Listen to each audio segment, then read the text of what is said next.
Welcome back, everyone. This is your host, the DN WhatIf, here with another exciting fanfiction. Today, we're diving into the story of what if Deku got a meta ability after 150 frozen years? A special shout out to the original creator, Ultimate 10. Please make sure to show your support by checking out their work from the description. If you enjoy this video, don't forget to hit that like button and subscribe for more fanfiction content just like this. Now, let's get started with the fanfic. Nothing burns like the cold. George R.R. Martin. Arctic Circle, Greenland, November 2195.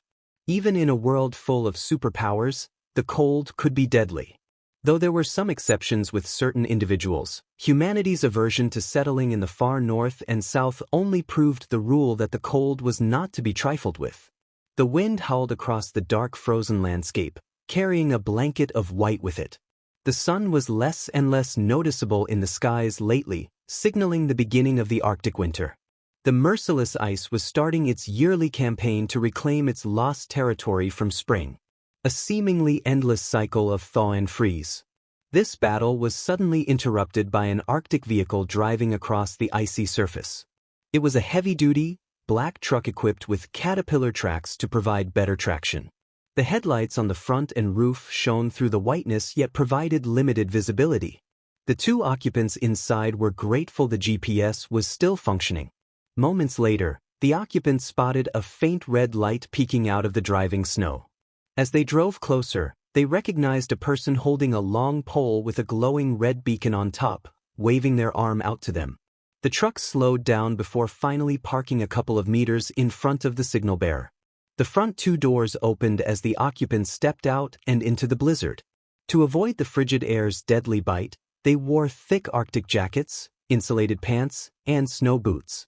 The duo carefully ambled to the equally dressed signal bearer. "You the guys from Washington?" the signal bearer asked. "You get many other visitors out here?" the driver quipped. "How long have you been on site?" the passenger inquired, getting straight to business. "Since this morning." The trio proceeded to walk together. "An oil crew called it in 18 hours ago. How come nobody spotted it before?" "It's not surprising. This landscape is changing all the time.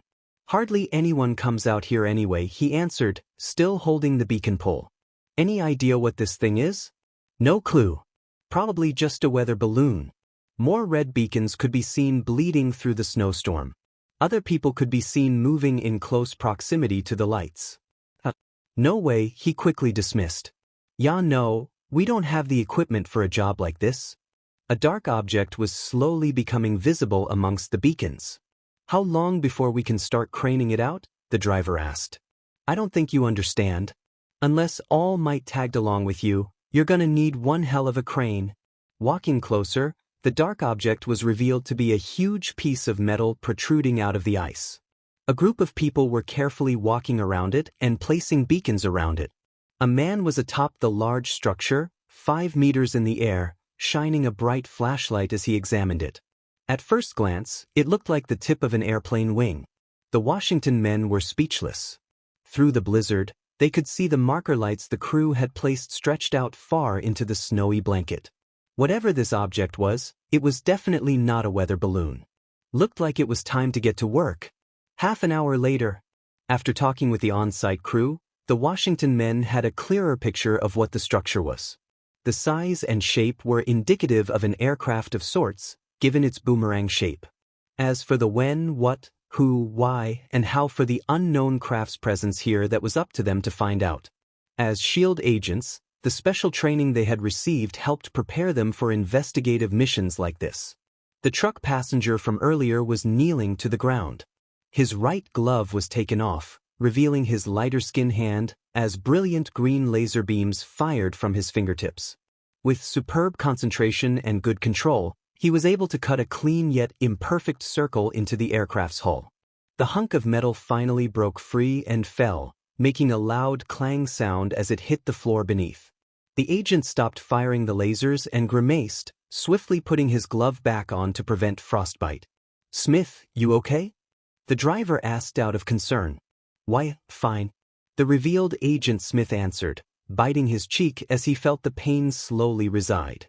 "Been a while since I used my quirk like that," A few crew members rolled a small crane into view, carefully positioning it over the hole. Still not bad. I'm curious, with a quirk like that, why didn't you become a hero? He chuckled ruefully. It's not much of a heroic quirk. Can only use it for 10 minutes out of the day. Any more and my fingers would be unusable, could even burn them off. He turned to him. Now that wouldn't be ideal, would it, Williams? The driver, Agent Williams, visibly cringed at the imagery. Sorry about that. He shrugged it off in a nonchalant manner. Don't be. It's fine. Most kids dream of being heroes, but only a blessed handful can achieve that. Rest of us just gotta make do with what we got, ya know? Agent Williams nodded in understanding.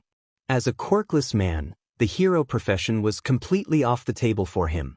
Nevertheless, he was thankful to have this job, seeing it as the next best thing, even if it could get wearisome some days. Today was thankfully not one of those days.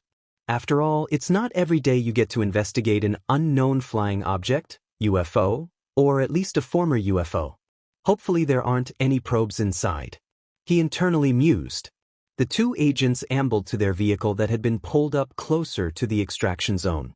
Their equipment was stored in freeze-resistant cases in the back bed. They carefully retrieved it and got to work placing it on them. All right, the crane's all set. One of the researchers shouted. You guys ready?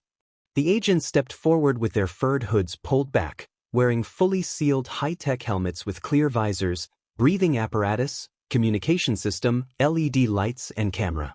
Strapped on their backs were protected oxygen canisters. It was unclear what was inside the craft, so precautions had to be taken. Doing a quick radio test, confirming their communications worked, the agents confirmed they were ready. Moments later, with the mechanical whirring sounds of the crane in the background, Agent Smith was steadily lowered into the aircraft by a cable and harness, an LED flashlight strapped to his waist. Snow flurries gently fell and accumulated on the floor. Bright light from above shone down from the hole, illuminating the innards of the craft for the first time in a long while. As soon as Agent Smith's feet touched the grated floor, he unclipped from the harness. Agent Williams was already inside, shining his flashlight around them.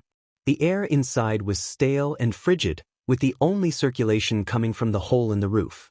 The metal walls and floors around them were lined with layers of ice. Breaches in the hull were also visible. Base were in. Agent Williams notified through his comm.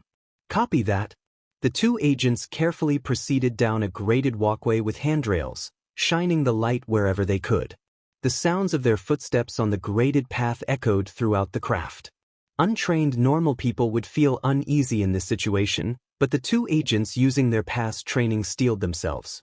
Closely examining their surroundings, they noticed lining both sides of the path were stacks of dull, gray cylindrical casings with attached fins at the ends, hanging from support carriers too, which were attached to the ceiling supports. There had to have been hundreds. What is all this? Agent Smith wondered. They came across an intersection connecting to a perpendicular walkway. On it, they spotted one of the casings lying on the grate. Agent Williams carefully approached the object and kneeled by it, shining his flashlight over it. His eyes widened slightly in recognition. Bombs? If that's the case, don't get too close. Smith urgently exclaimed. Could trigger an explosion? Williams then noticed something emblazoned on the bomb's shell. Actually, I don't think these are the exploding type. He pointed his light at the shell, revealing a biohazard symbol. Chemical weapons? Agent Smith turned his light around and noticed the same symbol printed on all the other bombs in view. Think this could have been from the Third War? Maybe. Looks like a 21st century bomber, kind of.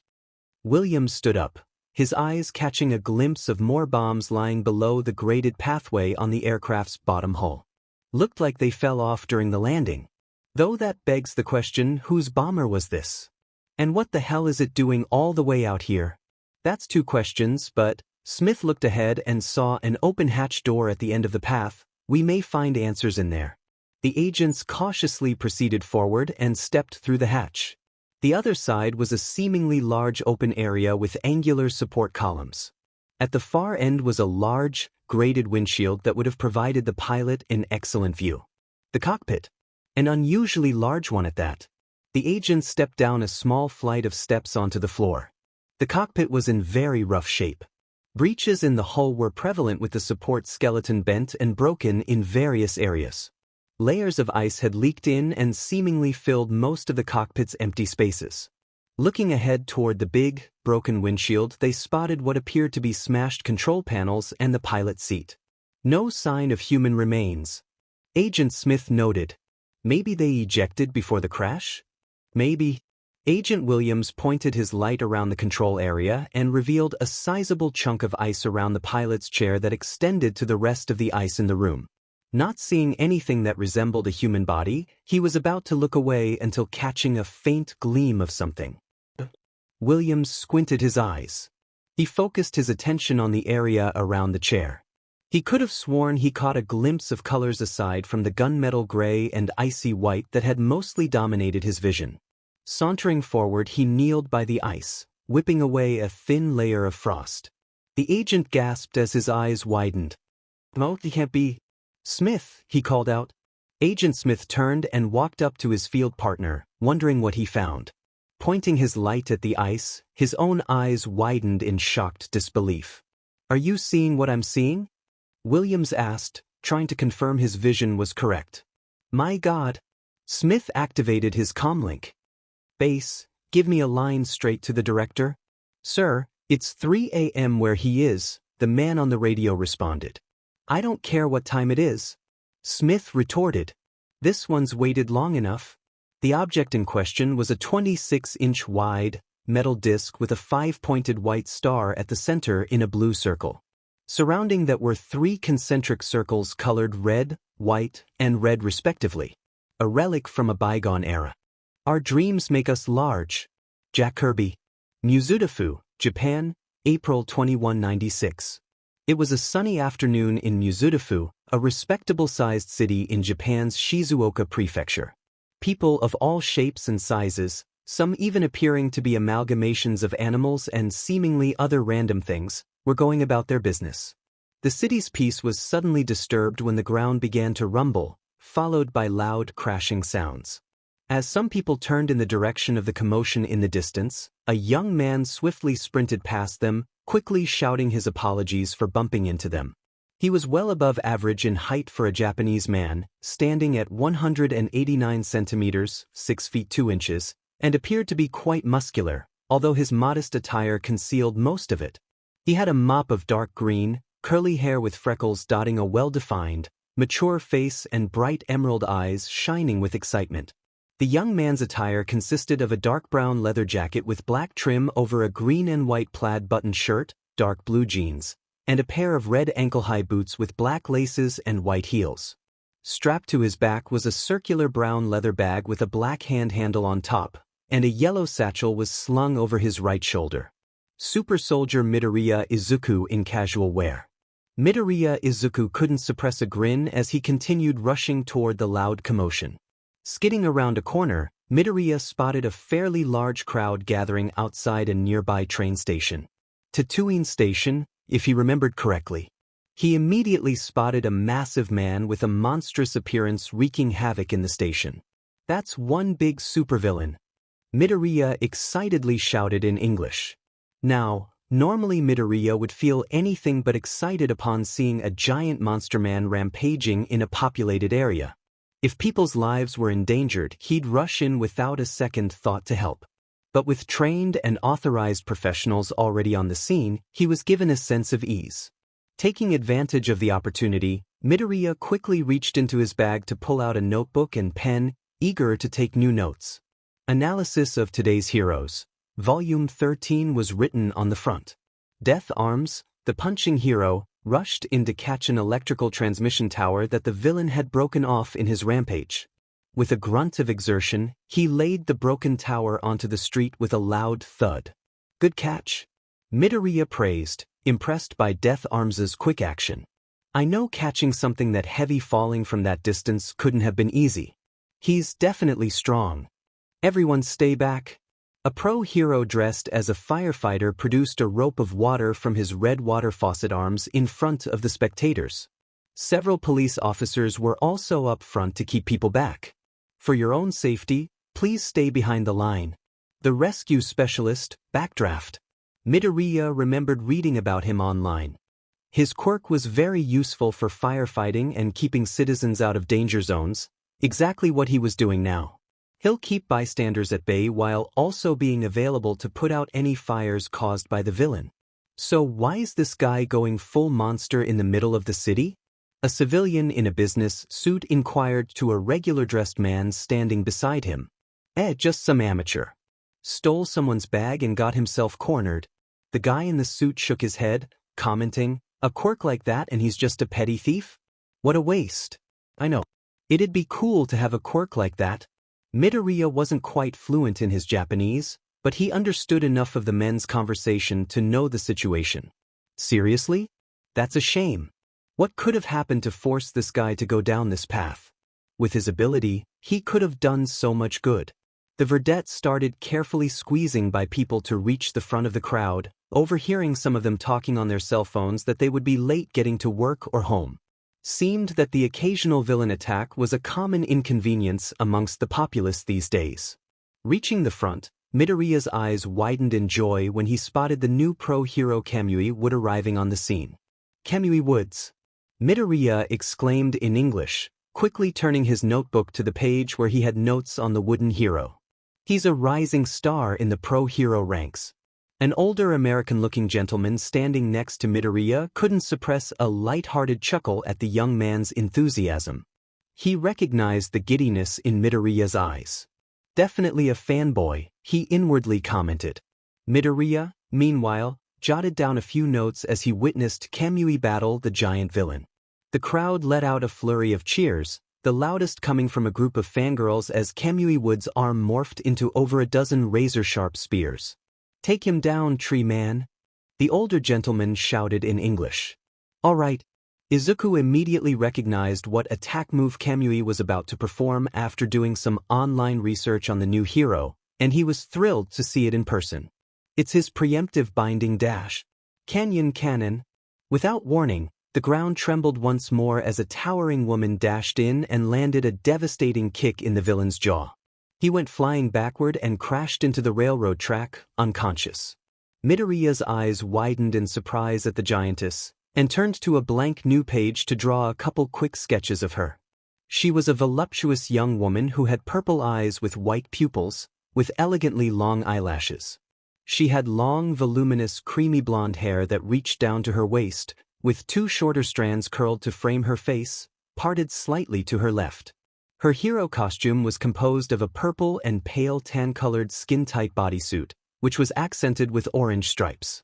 The suit also had a pair of purple gloves with orange accents on the edge of the cuff. This design was also shared with her boots, which were cut off at the thigh in a deep V shape. The suit also had three peculiar orange diamond-shaped designs on the purple top that were located under her chest, and she also wore a purple domino mask with horn-like protrusions on the sides.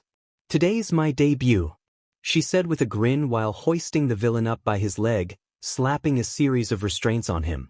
"Pleased to meet you all. I'm Lady, and you don't have to worry about this bum anymore." She subtly stuck out her rear and winked, practically flashing the crowd.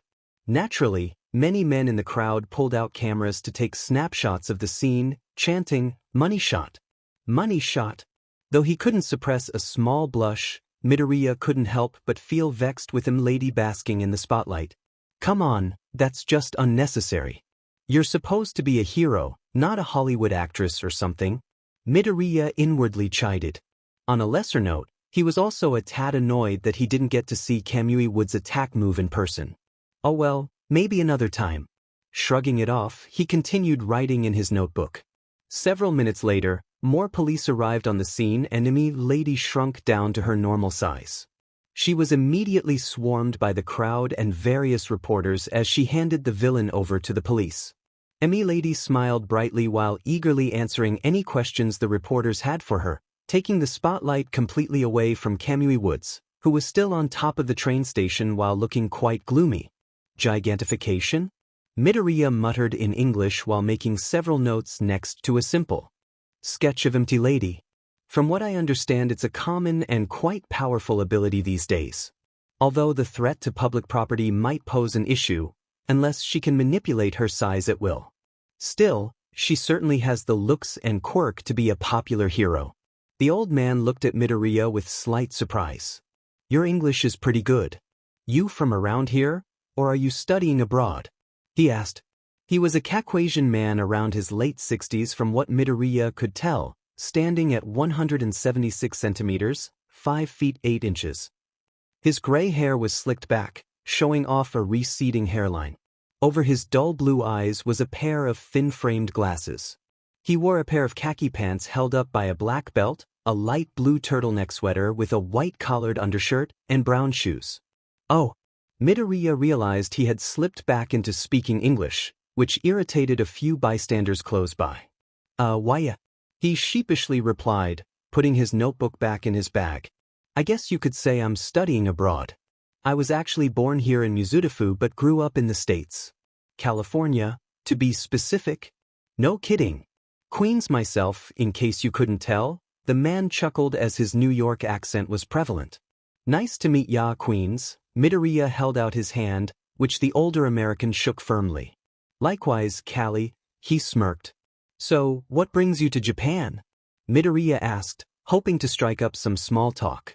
Aside from acquaintances at the community college and at work, he didn't have much going for him in the friends department. The old man smiled roguishly.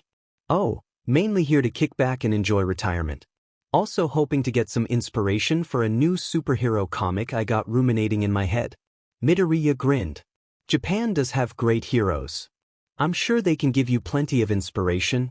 Haven't seen much in terms of superhero comics these days. Makes sense, given that this world is practically filled with superheroes and supervillains already. Midoriya thought. Why read a comic when you can just turn on the news or stream YouTube videos? Superhero comics aren't really a big thing anymore though. Midoriya mentioned with a small frown. So it may not get popular? He waved off the concerns. That won't stop me. Our dreams make us big, ya know? Midoriya smiled, admiring the old man's sunny outlook and determination. So, what are you studying abroad for? From all those notes you were taking, it sounds like you're wanting to be a hero yourself, am I right? Midoriya nodded, smiling. That's actually why I'm here. Well, good luck then. He gave Midoriya a thumbs up. Don't know what your quirk is, but it doesn't matter. He paused to look at his wristwatch, his eyes widening when he noticed the time. Well, I better head along now. Don't want to miss my train. Hopefully that giant ruffian didn't destroy the tracks. Goodbye, sir. Nice talking to ya. Midoriya gave him a lazy salute as he walked toward Tatooine Station. Good luck on your comic. Thanks, son. The old man gave him a peace sign. Certainly a mature air around that kid. I'm sure he'll be a great hero. I can feel it. With that, the aspiring comic writer proceeded toward the train station. Good guy. Midoriya began walking in the opposite direction. It'd be faster to take the train to his apartment, but he felt like walking today. He enjoyed walking home most of the time as it allowed him to stretch out his legs and learn the area better. Plus, he was never in a hurry to get back to an empty apartment solely to study and sleep. Stopping with a group of people at a crosswalk, the vedette pulled out his 13th hero analysis notebook. Can't believe I got to see those pro heroes in action today. They were pretty quick to take action. Midoriya began jotting extra notes on MT Lady and Kamui Wood's pages. Death Arms and Backdraft's profiles were in one of his 12 previous notebooks, Volume 5 and Volume 6, to be more specific, so he'd have to wait to get home and add notes to their respective pages. Still, Lady rushing in the way she did could have ended badly had some civilians or station workers been nearby the tracks. Hopefully she took that into account before making that decision. Given how eager she was to make her debut though, he doubted that was the case. Midoriya wasn't personally angry with MT Lady as he understood why she did it. Pro heroes were government workers and had the potential to earn higher wages, fame, and glory depending on their performance. Basically, the more popular you are and the more villains you capture, the more money you make. Midoriya mentally sighed. Sounds good on paper and all, to reward heroes like that, but that does potentially lead to other issues. The crosswalk light turned green, and Midoriya with the rest of the crowd proceeded across the street. He opted to take a longer route back to his apartment complex, not really in a rush. He furiously scribbled down notes, enraptured in his own world, which weirded out some passing bystanders. After jotting down as many notes as he could on Kamui Woods and MP Lady, he placed his notebook and pen back into his yellow satchel. Several high school students wearing black Gakurin uniforms walked past him until he realized he was walking in front of a high school. The words, Jakahai, were inscribed on a plaque on the school's brick entrance gate. Guess school must have just let out? Glancing at his green army wristwatch, he confirmed it was indeed past 1500 hours, 3 p.m. Making sure to step to the side to not impede any of the students walking by, Midoriya Izuku took a moment to stare at the school facility. Feels like it was only yesterday? Fresno, California, April 2042. A line of 13 yellow school buses drove down the relatively busy streets of Fresno with Vulcan High School District, labeled in black capital letters on both sides and their respective bus number present by the front doors. With all of their designated stops completed, the buses were on their way to the high school building. In bus number 9, the atmosphere of the bus was loud and rowdy, much like the other buses, as students conversed with each other while the bus driver did his best to tune out the noise. Meanwhile, a Japanese-American teen was sitting alone at the front bench seat with his eyes glued on his smartphone. He wore a white t-shirt with black kanji letters for t-shirt emblazoned on the front, baggy brown cargo pants, and a pair of red high tops with white soles and black laces. A yellow backpack was resting in the unoccupied seat to his right. Izuku Midoriya's attention was focused on a national news article with the main headline, Metahuman Riots Continue in Major Cities. Hundreds dead. Izuku frowned as he read the unsettling reports of people with meta abilities causing havoc. It ranged from petty theft to full-out riots with many people getting hurt or killed. The government was under immense pressure to quell the violence, but they, like the rest of the world, were still debating on how to handle the sudden, unprecedented rise of human meta abilities. Reaching a portion of the article that included a video of one of the riots in LA, Izuku pulled out a black composite notebook from his bag with the title Meta Abilities Analysis written on front. Pressing play, the teen watched a shaky cam video of a small group of meta users attacking riot police in LA. Izuku scribbled down the meta abilities he could discern from the poor quality video. He imagined it was taken by a bystander trying to stay out of sight. To record the action. Let's see, one guy appears to have the ability to coat his body in stone, granting him enhanced strength and durability. Another has jellyfish-like tentacles for arms and appears to be able to produce bioelectricity. He mumbled, pausing to wince when he saw several SWAT members suffer electrocution from the thug. A third guy? Or maybe a girl? Anyway, they have the body of a humanoid snake and spit acidic venom from their mouth and arms which have snake heads instead of hands. Izuku. Ys Mr. Curtis? Snapped out of his musings, he turned to the Hispanic bus driver who was giving him an irritated look. You were mumbling again, the driver pointed out. Also, we're here. Time to get out. Izuku looked around to see everyone had already disembarked from the bus. Oh, sorry about that. Quickly putting his phone and notebook away, he promptly exited the bus. With the sliding doors closing behind him, Izuku took a brief moment to look at the high school he'd been attending for 4 years. A large, one-story brick building with many windows placed around it. The roof extended upward in the middle to make room for the larger gym. Placed up front near the circular driveway was an illuminated sign with Vulcan High School, Home of the Vultures, inscribed on it. Izuku sighed deeply. Just a few more weeks and it'll be over. Like many high school seniors, Izuku was counting the days and hours until graduation, eager to be done with school life, at least public school life. Swinging his yellow backpack over his shoulder, Izuku was lost in the crowd walking through the front entrance. Nearly everyone towered over him, even most girls, as his own growth had been stunted since middle school, standing at 5'4", 164.5 centimeters. Looks-wise he was quite plain with unkempt, by choice, black hair and brown eyes and a round, freckled face. He had gained his freckles from 15 years of living in sunny California. His high school tenure had been less than ideal, so he was understandably ready to move on to the next stage of his life.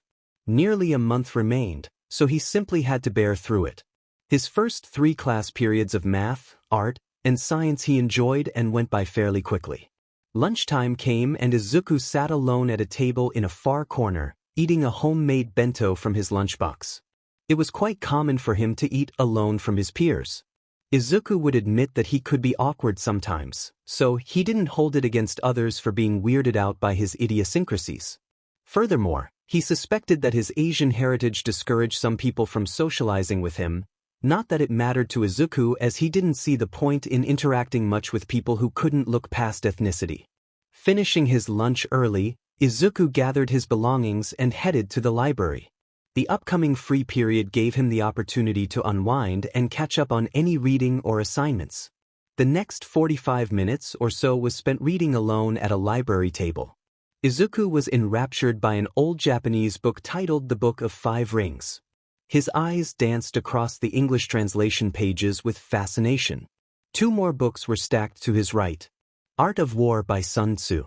Dreams Are Now Reality, An Extensive Guide to the Rise of Superhumans, Volume 3 by Hatsum Teruko, Ph.D. Whoa, nearly 4 centuries later and Miyamoto's wisdom still holds up. Midoriya sounded impressed. Ding, ding, ding. An electronic bell sound emanated from a speaker in the library's ceiling. The same bell resounded throughout the school building to signify the start of another period. For Midoriya, it was the start of his least favorite yet most necessary class. For him personally, physical education, P. Gathering the 3 books in his arms, Izuku quickly walked to the librarian's desk to have them checked out. I have to say, Izuku, the middle-aged librarian said while stamping the due dates on labels on the back of various books, I think you've read more books than all the other students in this school combined. I'm sure that's an exaggeration. Izuku tapped his cheek bashfully. It isn't. She quickly refuted. You check out nearly 5 books a week and always return them on time. Good work. I'm sure that extra knowledge will take you far. She gave him a warm, earnest smile. Thank you, he smiled. I appreciate that, Mrs. Davis. Placing the books in his backpack, he rushed out of the library and through the hallway to the gymnasium. The PE instructor, Coach Simon, was serious about punctuality due to being a U.S. Army veteran and wasn't afraid to dish out more exercises on those that were tardy. Although Izuku inwardly admitted he could use the extra workouts, he didn't want them as a punishment. 10 minutes later, Izuku was standing in line with 24 classmates in their respective gym clothes. There wasn't a designated school gym outfit like with Japanese schools. Rather, students were given the freedom to wear their own outfit as long as it followed the school dress code. In Izuku's case, he wore a plain white shirt, blue shorts with a red and white stripe going down both legs, and old black tennis shoes. All right, listen up. Coach Simon shouted. Graduation may be around the corner, but that doesn't mean I'm gonna let you kids slack off. There was a collective groan from the students, with the exception of Izuku. The coach blew into his whistle. Shut it. We're running 10 laps around the gym, 25 push-ups, 25 squats, and then 25 sit-ups. After that, we're playing a couple rounds of dodgeball. He whistled again. Let's go, maggots. With that, the class started their run around the gymnasium with Izuku trailing behind as per usual. After only a couple of laps, Izuku was already sweating heavily and panting hard, an asthma attack overtaking him. Crap. He mentally cursed. I still can't keep up even after doing all the exercises Peg-chan told me to do. Coach Simon noticed Izuku's struggles and quickly ran over to him. Reaching into his pocket, he pulled out Izuku's rescue inhaler and handed it to the teen, which he quickly accepted. Taking a couple of deep puffs from the inhaler, Izuku felt relief wash over his body as his bronchial tubes opened back up. Thank you, Coach. He breathed out. Take your meds this morning? Coach asked, concerned. Why, yes, sir, Izuku replied. Want to sit this out, Midoriya? The coach already knew what the teen's response would be, but he was obligated to ask though. School policy and all. No. Izuku panted. I have no right to sit out while everyone else is doing these exercises. I can do it. Catching his breath, Izuku resumed running around the gymnasium.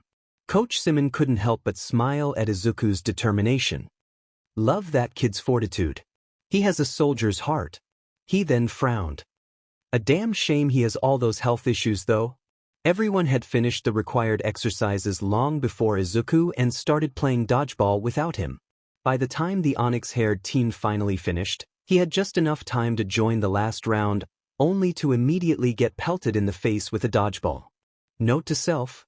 He mentally bemoaned. Need to work on improving reflexes?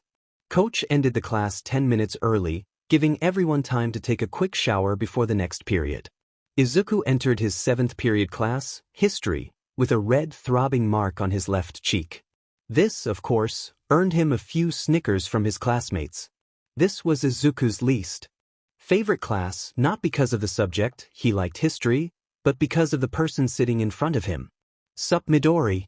Zach Powers took his seat at his desk. What happened to you?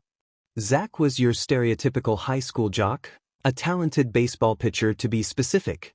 Vulcan High since its founding could never get to the state championship in baseball, despite having really good players. As soon as Zach started playing freshman year, the coaches noticed his insane arm talent and immediately placed him on the varsity team, surprising many people. However, any worries of starting a freshman pitcher were squashed when he showed his stuff. He was lights out. He went 2 full seasons while only allowing a handful of earned runs, leading Vulcan High to back-to-back state championships. He was the undisputed most popular guy on campus. Worst part was he knew it and fully embraced it. Standing at 5'11", 155.75 centimeters, he was well-defined and trim for an 18-year-old thanks to years of training and great genetics. He had brown hair with a long bang covering his right eye, tan skin, and hazel eyes. Definitely eye candy for the ladies. He wore a red, black, and white Letterman jacket over a plain black t-shirt, blue jeans, and black Converse shoes. Dodgeball? Wish I could have been there, but alas, athletics and all. The baseball team is doing really good. You guys are primed to make another deep playoff run. Izuku stated. States in the bag. Zach confidently replied. Can't wait to get my 3rd ring. He showed off the 2 state champion rings on his left index finger and thumb. I think I'll put it right here. Ha! He jitted while flipping Izuku the bird. Izuku did his best to ignore the rude gesture and continued, Your ERA is in the state's top 3 for the 4th consecutive year. Keep it up and you'll definitely make it to the majors. He was sincere in that assessment. Yeah, I know. Powers smirked, sounding very braggadocios. USC wouldn't have given me a full ride otherwise. By the way, Midori old pal, you have my homework. He glanced back with a roguish grin. Come on Powers. Izuku bemoaned. I know you're busy with training and all, but this is cheating. You should do the work on your dash. Do you have it? Zach gained a serious edge in his voice. Izuku sighed deeply and pulled out 2 papers from his bag. I tried to match your handwriting as best as I could. Also, I didn't answer every question correctly to ward off suspicion from Mr. Nicholas. Zach took the papers and his expression immediately lightened up. Thanks, pal. You're a true friend. Izuku knew better. Zach was not his friend, at least not anymore. Even though they got along quite well as children, that had all changed when his natural athleticism bloomed into existence, specifically his throwing ability. Upon excelling in baseball in middle school and now high school, he had left Izuku in the dust to join the cool crowd. Couldn't let Izuku Midoriya, the weakest and most awkward kid in school, taint his image after all. Despite all that, Izuku Midoriya didn't hold a grudge against his former childhood friend. He wished him all the best in his future endeavors and hoped he excelled in baseball. Although, deep down, he'd be completely satisfied with never seeing him again after graduation. The middle of history class was interrupted by the school's daily announcements. Part of the announcements included the daily Pledge of Allegiance to the American and California state flags, respectively. While pronouncing the allegiance by memory, Izuku noticed Zach wasn't saying the right words. He was essentially being an immature child mismatching words to make it sound funny. Now, Izuku could tolerate many things, but this was not one of them. Show some respect, Izuku said angrily after the pledges concluded. People died for that flag. Least you can do is say the pledge. Huh. Zack looked back, cocking a brow. The little Jap is seriously gonna talk to me about the flag? Mr. Midoriya does raise a valid point, Mr. Powers. The history teacher, Mr. Nicholas, spoke up. It's school policy to have pledges every day. Students do have the right to not participate, however. Mocking the pledge is unacceptable.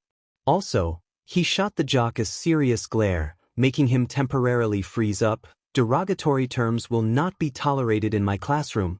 Opening a cabinet in his desk, he reached inside it to pull out a yellow paper slip.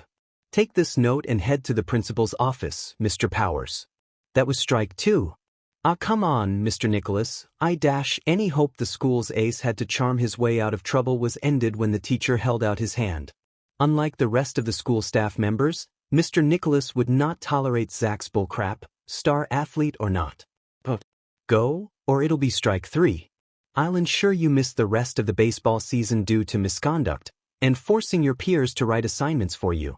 A fearsome glare was present in the man's glasses. In words you can understand, you'll be out. Zack and Izuku both froze while the rest of the class watched with varied expressions. Some were in amusement at seeing Zack get taken down a peg while others were surprised in general. Zack remained silent and calmly walked up to take the slip and head to the door. Before he exited the classroom, he shot a brief glare in Izuku's direction. Oh? Izuku gulped. After finishing history and his last period, English, the final bell had rung. Izuku had hoped to make it to the bus before Zack caught him, but sadly fate was not kind to him today. It hardly ever was. Zack had been waiting for him behind a corner and, with an arm resting over Izuku's shoulder, led him out of the building. He wore a friendly smile to ward off any suspicion from others, but Izuku knew it was forced. He could feel the menacing intent gushing off him. This wouldn't end well. Moments later, in an empty alleyway near the school, Izuku stumbled into a trash can and fell to the ground with another red mark on his face. Zack shook the hand he used to punch Izuku, glaring daggers at him. Contrary to what you may think, I don't like doing this, Midori. Could have fooled me. Izuku groaned, weakly pushing himself back up. You embarrassed me. What's worse, you gave me my second strike. I can't afford to miss the season. You know that. Not when I'm so close to making history. You did that to yourself. As Izuku stood up, he noticed the metal trash can lid off to the side and scooped it up. You didn't have to disrespect the pledges like that. He held the lid in front of him like a shield. Yeah? What's it to you? Zack reached and pulled the metal lid out of Izuku's grasp, throwing it off to the side. He then socked Izuku with a right hook, causing him to stumble into some gross, greasy trash bags lying next to a dumpster. My great-grandfather fought Japs in World War II. Gave his life in the Battle of Okinawa. Zack glowered at his victim. Who are you to talk to me about being patriotic? Izuku shakily returned to his feet, getting in a boxer's stance with his fists clenched. I'm just as much American as you are, Powers. He panted heavily. Zack sneered. Still standing? You never were good at giving up, were you? No. Despite his body quaking in fear and pain, Izuku directed a determined glare at Zack. I can do this all day. Zack was momentarily taken aback by Izuku's sheer tenacity, but then scoffed, You Japs just don't know when to surrender. Izuku threw a right haymaker up at Zack, but the pitcher easily caught it and countered with a strong punch to the face. Izuku collapsed into the trash bags with a pained moan. Hey! A sharp feminine voice called out. Knock it off. Zack turned to the source of the voice standing a couple meters behind him. She was a young woman, a year or two older than Zack and Izuku, of Japanese descent, standing at 5'9", 175 centimeters, with glossy black hair tied up into a bun. She had smooth porcelain skin, gray scara, eye color, and subtle lips. She wore a United States Marine Corps dress uniform, the USMC Blue Dress Delta outfit, to be specific. It consisted of a khaki short-sleeved shirt, blue trousers with red stripes racing down the sides and a brown belt, and black dress shoes. To top it off, she wore a USMC white peaked cap. Her short sleeves revealed her muscled, toned arms, and Zack suspected the rest of her body was toned as well, given her job occupation. A/N, not the same uniform as described, but here's what Peggy looks like. Voice actress, Wendy Lee. Yamamoto? What are you doing here? Zack roughly demanded. I thought you left town last year. Step aside, Powers. The USMC woman, Yamamoto, ordered. Or I'll make you a Marine now, huh? Zack couldn't suppress a snort. Didn't know the Marines accepted women. Are they desperate? Yamamoto resisted the urge to roll her eyes. She had heard it all before, so it was easy to tune out the noise. Want to find out how desperate they are? She challenged, narrowing her eyes. Zack visibly flinched. He knew he was strong, but trying to fight an active USMC member, woman or not, would definitely not end well for him, especially since it was Yamamoto. With first-hand experience from their childhood, he knew she was absolutely ruthless in a fight. Even in the ones where he had technically won, he didn't walk away without some painful bruises. On another and more important note, he couldn't risk losing his USC baseball scholarship if news got out that he had tried to fight a Marine. A woman at that. He wasn't that stupid. Fine, whatever. Resting his hands in his jacket pocket, he ambled past Yamamoto, refusing to make eye contact. Let me make something clear, Yamamoto firmly said. Don't you dare touch Izuku again. If you do, she reached up to her chest pocket and pulled out her smartphone, revealing the screen to him. You can forget about making the majors, or even some crappy AAA affiliate for that matter. Comprehend? Her glare hardened. Zack's face instantly went pale from the content on the screen, and gasped. She recorded everything? H*T. He mentally cursed. Yeah, I get it. With no choice but to comply, Zack sauntered off back to school, the baseball field specifically, proverbial steam billowing off his head. Putting her phone away, Yamamoto rushed to Izuku's side by the trash heap. Hey, Izuku-kun, you alright? She sounded very concerned. Regaining consciousness moments prior, his vision was starting to come back into focus. Hearing the voice of his best friend brought a smile to his face, despite his pained grogginess. Why? He weakly pushed himself off the garbage bags, with Yamamoto aiding him. I had him on the ropes. Yamamoto rolled her eyes playfully. Sure you did. She then gained an apologetic expression. Sorry I didn't step in sooner. Wanted to record him for blackmail. If he has any brain cells in that inflated head, he won't bother you anymore. If he does, don't hesitate to tell me. Izuku nodded in understanding, using his free hand to wipe his nosebleed onto his pants. Guess he was doing laundry tonight. It's okay. Thanks for that. You okay? Just worried. Izuku nodded. I've been through worse. Zack was actually holding back this time. He has been for a while, actually. The Marine woman frowned, feeling her anger boil. Don't you dare try to stick up for him. You know you can end that jerk's future with one phone call, right? And I'm not referring to the bullying part. Izuku knew what his friend was referring to and immediately shook his head. Oh, I can't do that to him. Or to anyone, for that matter. You and I both know his so-called pitching talent is a meta ability. Yamato bluntly stated.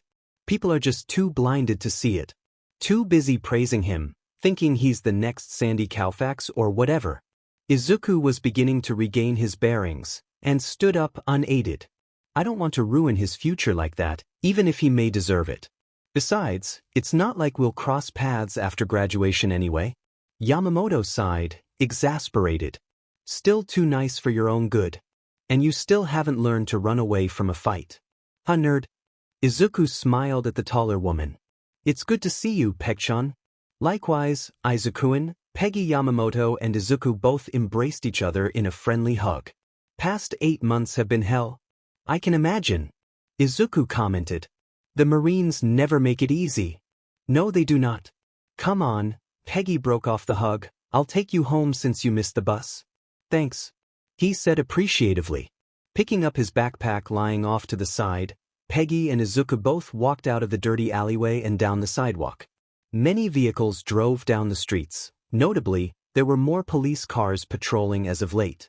Some of the buildings Izuku and Peggy passed were taped off with yellow police tape after suffering damage by late-night riots several nights ago. The damages included broken windows, stolen inventory, and various forms of graffiti painted on the buildings. Metas unite. Kill the meta monsters. FTP. Take back the human race. Evolve or die. FTP again? There were more slang words and phrases that included much more colorful language that Izuku didn't want to repeat. He shook his head at the amount of property damage inflicted. He knew some of the shop owners and they didn't deserve to have their businesses destroyed like this. Whether it be from metahuman supporters or anti-metahuman supremacists.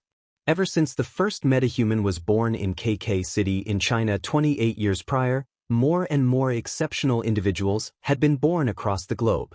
The trend continued to this day and the reasons still remained unclear.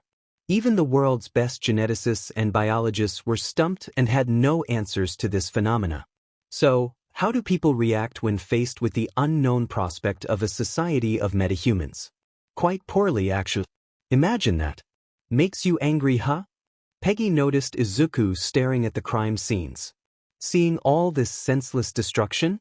I am angry, but more disappointed really, Izuku truthfully admitted.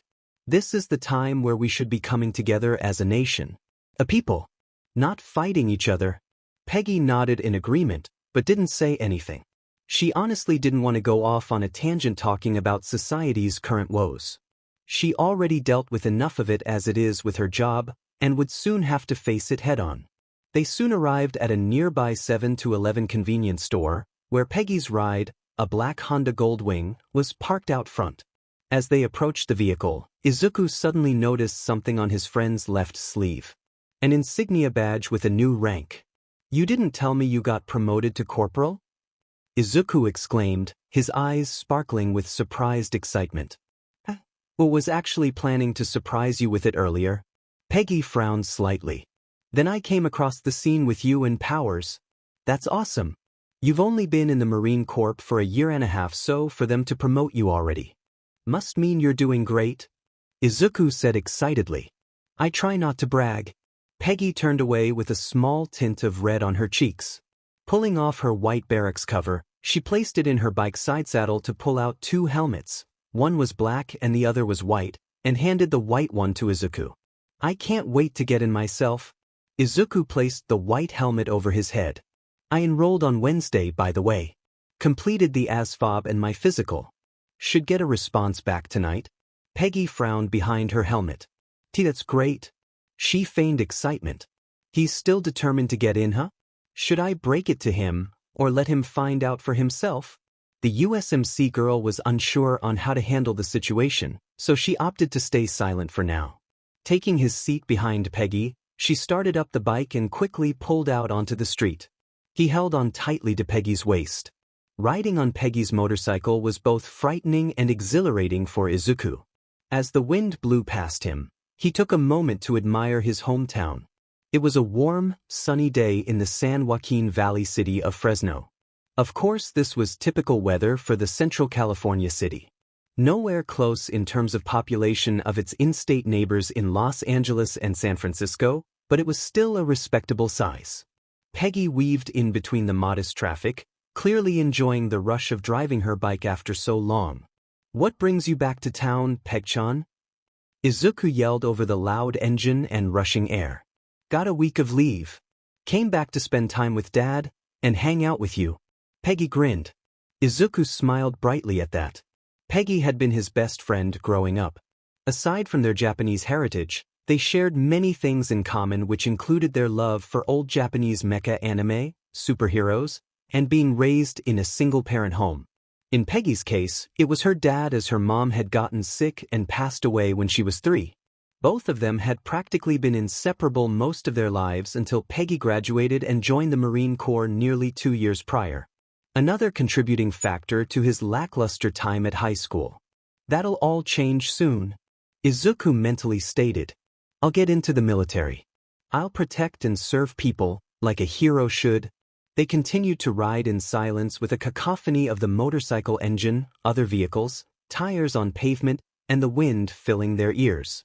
Later, Peggy pulled up into the parking lot of a small, 4-story apartment complex on the edge of town. Parking the bike, Izuku pulled off the helmet and placed it in the bike's side saddle. Thanks for the ride, Peg-chan. Don't mention it, dude. It's Friday night. Wanna hang out tonight? Peggy inquired. Yeah, that sounds fun. Izuku responded happily. He hadn't hung out with his friend in a while and was eager to get out of his stuffy apartment. Oh, Peggy's eyes widened in recollection. Also, there's supposed to be this event going on in San Fran tomorrow night. Has to do with science and all. Would you want to see that? Wait, you mean the Innovation Expo? Izuku's eyes lit up. It's an event where the world's smartest minds come together to show off their inventions. Some of the stuff that's been featured there would have been considered science fiction several decades ago. Of course I want to go. Peggy smiled at Izuku's enthusiasm. Still the same dorky guy. Cool. I'll pick you in 2 hours then. Gotta take a shower, you should too. Izuku stopped and noticed he had grease stains on his clothes and smelled like garbage. No surprise there. Alright, sorry if I got it on you. Trust me, it's fine. You know dirt and grime don't bother me. She waved off. Well, I'll see ya in a bit, Izuku-kun. With that, Peggy pulled out of the parking lot, leaving a skid mark in the pavement. He shook his head, still smiling. That girl? He was happy Peg-chan was back, even if it were just for a week. He proceeded to his apartment complex with an extra pep in his step, only stopping to check the mail at his parcel box. There was only one sealed envelope. Pulling it out, his bright mood was diminished when he saw who it was addressed from. Death? He already suspected what the contents of the envelope were. He'd been receiving it every 6 months for the last year and a half. Izuku couldn't turn it down though, as much as he'd like to. He needed to pay rent, bills, and other expenditures that minimum wage jobs just wouldn't cover without dropping out of school, which he was not going to do. Thankfully, the cost of living in Fresno was nowhere near as expensive compared to other major cities in California. I appreciate that he wants to financially support me now, but he can at least call me once in a while. Visit me. At least pretend I'm his son. He mentally grumbled. Not wanting to lament on that depressing fact, he placed the envelope in his pocket and continued into the building. After taking the stairs to the 3rd level and nearly triggering another asthma attack, he walked up to his door and unlocked it. He then stepped into a quiet apartment and turned on the lights. It was a small apartment with a living room and kitchen combo, a small corridor with a single bathroom, and 2 separate bedrooms with their own closets. However, only one of the bedrooms was occupied. There was a small 2-seat couch in the living room with a small coffee table and side table, a small stand with a modest-sized television, and a tall shelf full of books. The kitchen was off to the right side and had a small stove, fridge, sink, and a few cabinets. Dropping his backpack to the floor, Izuku headed to the kitchen to grab a frozen bag of peas from the freezer to hold over his bruised face. It wasn't his first rodeo in treating injuries. He'd put some makeup on later to cover them up once he was ready to leave with Peg-chan. After spending time in the trash, he'd definitely need a shower. Izuku dropped to the couch and exhaled deeply, letting his pent-up stress flow out of him.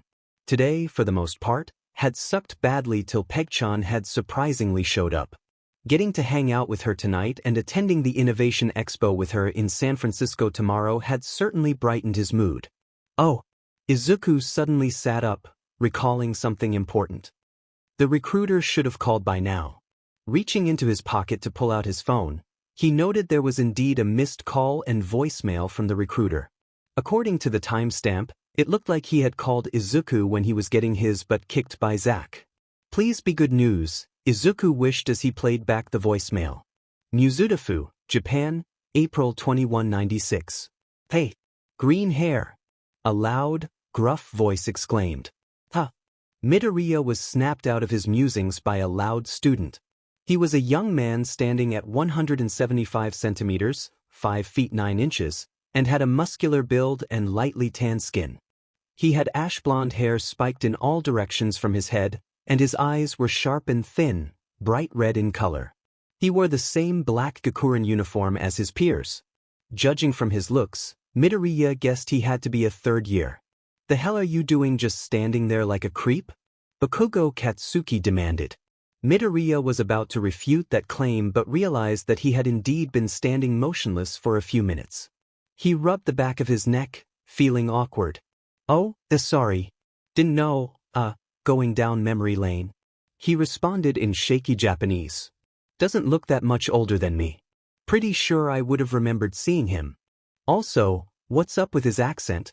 Bakugo cocked brow. What? You used to go here? I don't recognize you. Oh no. Not there? Midoriya quickly clarified. But seeing school reminds me of mine. That all? Bakugo narrowed his eyes. It didn't sound like he was lying, but he couldn't be too sure. He wasn't going to tolerate any perverted creeps hanging around campus if he could help it. Yeah? Word of advice, I wouldn't do that. People get the wrong idea if they see you standing like a jackass in front of a high school. Bakugo curtly pointed out. Midoriya noticed a few high school girls giggling to one another after seeing him and quickly passed by. Yeah, that's a fair point. He mentally agreed. Point good. Thanks. Midoriya gave a polite bow. Bakugo momentarily glanced back at the taller dude. He had noticed Midoriya's Japanese sounded kind of off. Also, he started to recognize his accent as Western. Was he a foreigner? You from around here, green hair? Bakugo asked. Born here, but from the States. Still learning Japanese? Midoriya responded, scratching the side of his head bashfully. A stealth gaijin. Bakugo had read about them. People who looked Japanese but were actually foreigners. He turned away with a scoff, not seeing any point in continuing the conversation. Whatever, extra. Just know, if you're gonna live here, learn to speak our language better. Why?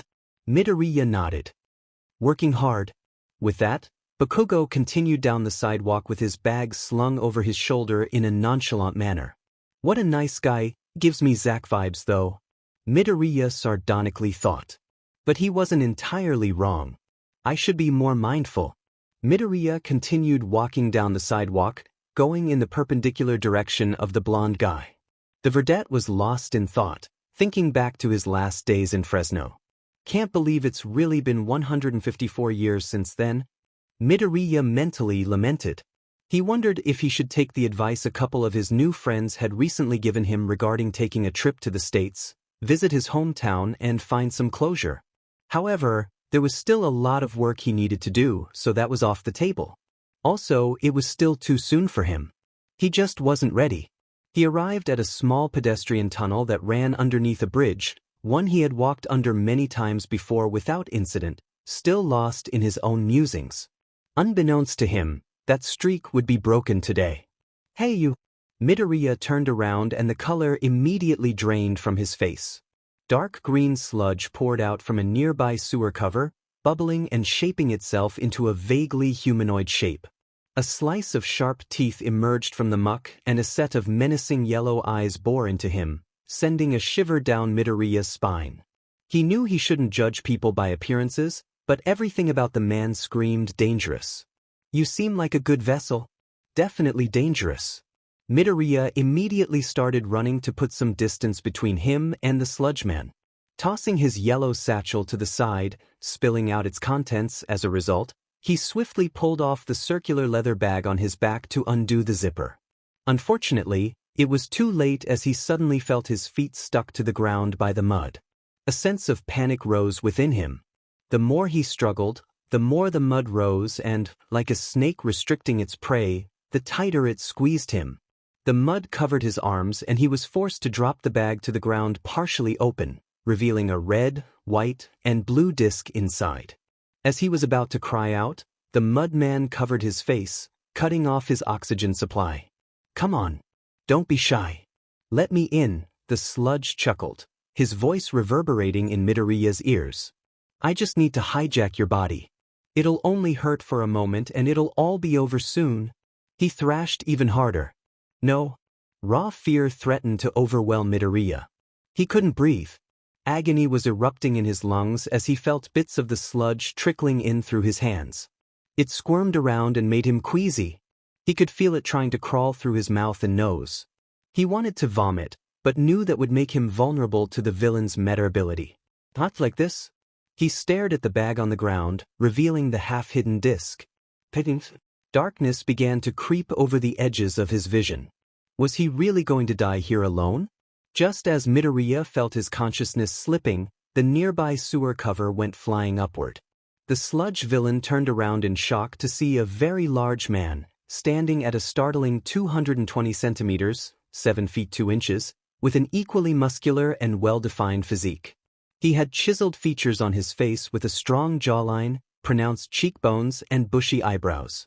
He had short blonde hair swept backwards, with 2 distinct tufts sticking up above his head similar to rabbit ears.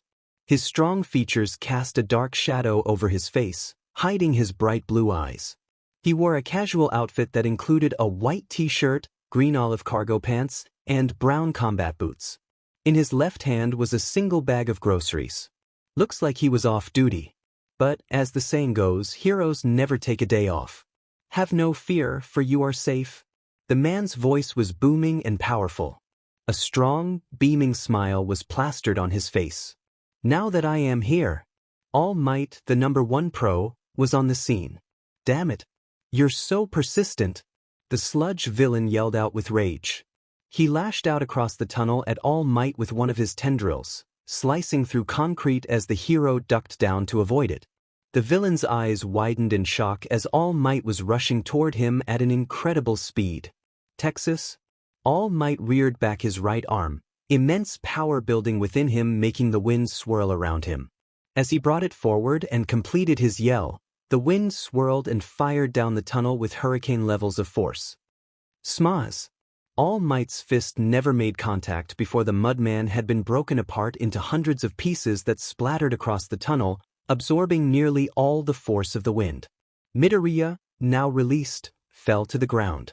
Midoriya, even in his dazed state, recognized the hero by his silhouette under the bridge.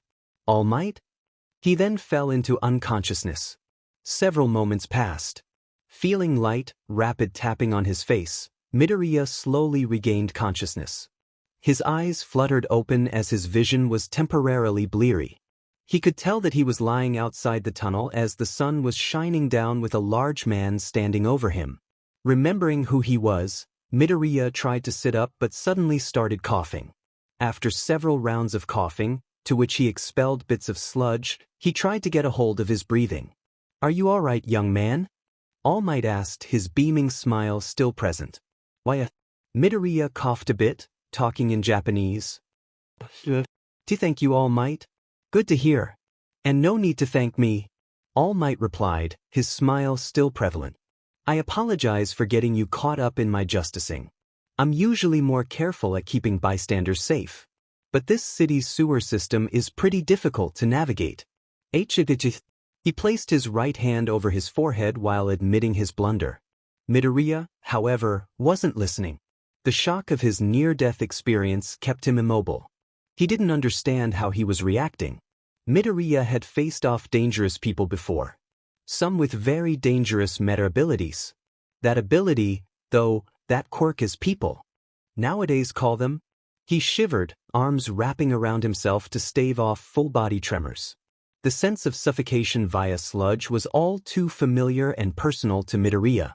Flashes of cold and darkness from his last mission filled his mind, making him shudder. All Might noticed Midoriya's distress and looked at him with concern, dropping his smile. Are you sure you're all right, young man? Midoriya brushed his green bangs aside, trying to get a grip on reality once more. Why, that was frightening, he replied shakily. If only I got here sooner, that must have been terrifying. All Might mentally berated himself. That expression? He had seen that expression several times before with trauma victims, particularly veteran pros and retired police officers. However, it could just be conjecture as he wasn't a professional psychologist.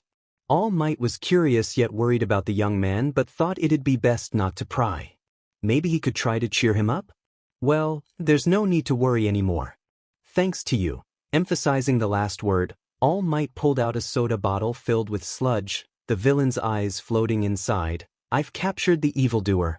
Ha, that's good. Midoriya's eyes widened as he finally snapped out of his daze. My stuff? Spotting his satchel and leather bag resting by him, he immediately went to pull out his notebook. Please, like to get autograph all? You already signed it? Sure enough, All Might's signature took up an entire page. He swiftly turned back to bow. Thank you much. All Might smiled brightly, happy to see he was okay now, although was it him or did his Japanese sound a little off? Well, no matter. He gave the boy a thumbs up. It's the least I can do. His eyes then traveled to the brown leather case by Midoriya's feet. The number 1 hero had gotten a glimpse of its contents earlier while Midoriya was unconscious. By the way, that's quite the replica you have in there. Looks just like the original. All Might acknowledged, pointing to the circular case. Neat case too. Why, Midoriya sheepishly rubbed his neck. I'm big fan, suppose? He paused to pick up the zipped case, placing it on his back once more. Believe what he stood for is timeless, ya know? All Might laughed heartily. I can understand, young man. I'm actually a fan of the captain myself. He was a big inspiration of mine. Midoriya couldn't help but smile. If he didn't have good emotional control, he was positive he'd be tearing up right now. The world symbol of peace actually looked up to Dash. He was snapped out of his musings as All Might turned around. Well, I better get this crook to the police station so they can take care of him. He placed the bottle in his pants pocket. Stay out of trouble. See you around. Wait, going already? Midoriya asked. All Might kneeled to stretch his knees, resting his hands on them as he primed himself for a big jump. Pro heroes are always fighting time as well as villains. Yeah, I guess I can't argue with that. I imagine he's a pretty busy guy, being the number 1 pro and everything. Midoriya internally rationalized. His green eyes widened when he noticed a second plastic bottle filled with sludge lying off to All Might's feet, to which the robust hero seemed completely oblivious toward. Stand back. I'm taking off, he warned. Oh no. He's gonna forget that bottle. I need to warn him. Midoriya rushed forward to scoop up the bottle and dash toward All Might. Wait. All Might launched himself high into the air with an incredible leap, air rushing behind him in his wake. Ha! He felt a considerable weight on his legs. The blonde hero looked down to see Midoriya hanging onto his legs with a very strong hold. I'll let go. I love my fans, but this is too much. Too high up. Could die if let go. Midoriya shouted incredulously. Oh, that's a good point. He embarrassedly admitted. You forgot other bottle. Ha! Upon seeing the second bottle of sludge clutched in the green-haired boy's right hand, the number 1 pro mentally slapped his face. Damn it.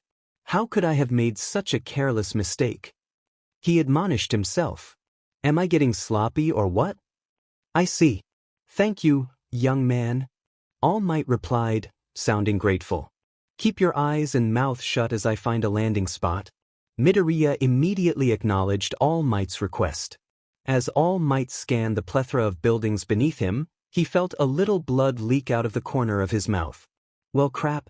Moments later, All Might softly landed on the roof of an office building. He set Midoriya down, who fell to his hands and knees, breathing heavily. That was intense.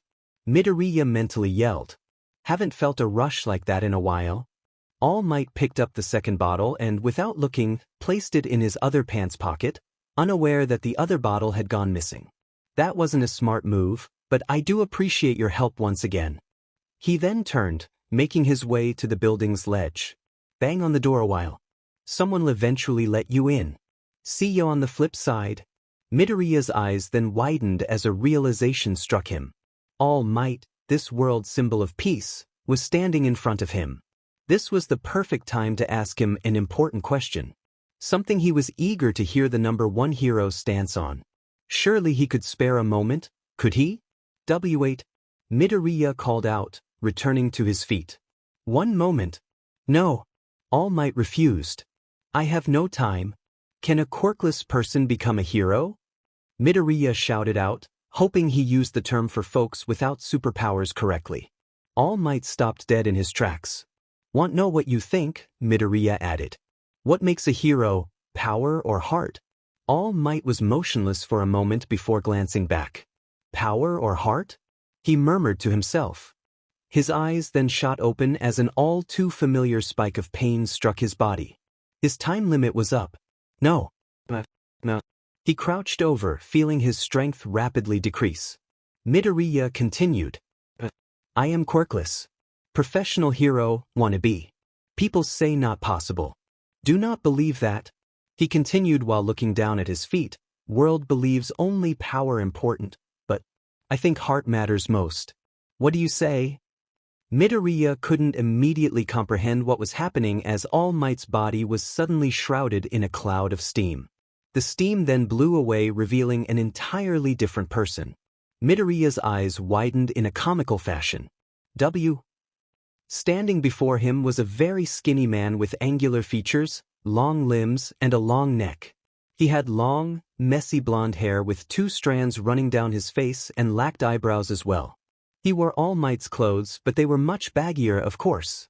Who are you? Midoriya demanded anxiously while reaching back to his round case. Imposter? The haggard-looking man deeply exhaled in exasperation. I assure you I'm all Blalik. He suddenly started coughing up a considerable amount of blood, worrying Midoriya greatly. Hey. All right? He lowered his hand and approached All Might in concern. Imposter or not, he couldn't stand to see someone suffering. Yagi Toshinori wiped the blood off his mouth and sighed, I'm fine. It happens sometimes. Midoriya guided the skinny man to the side, helping him sit down and lean back against the guardrails. Sure not need to call vehicle emergency? Midoriya inquired. He then mentally kicked himself, worrying he didn't phrase that sentence correctly. It was proven correct as Yagi cocked a brow, looking at Midoriya strangely. Your Japanese is off. Are you a foreigner, young man? Midoriya nodded, slumping his shoulders in slight embarrassment. Yes. Grew up in States, still learning Japanese? It makes sense now.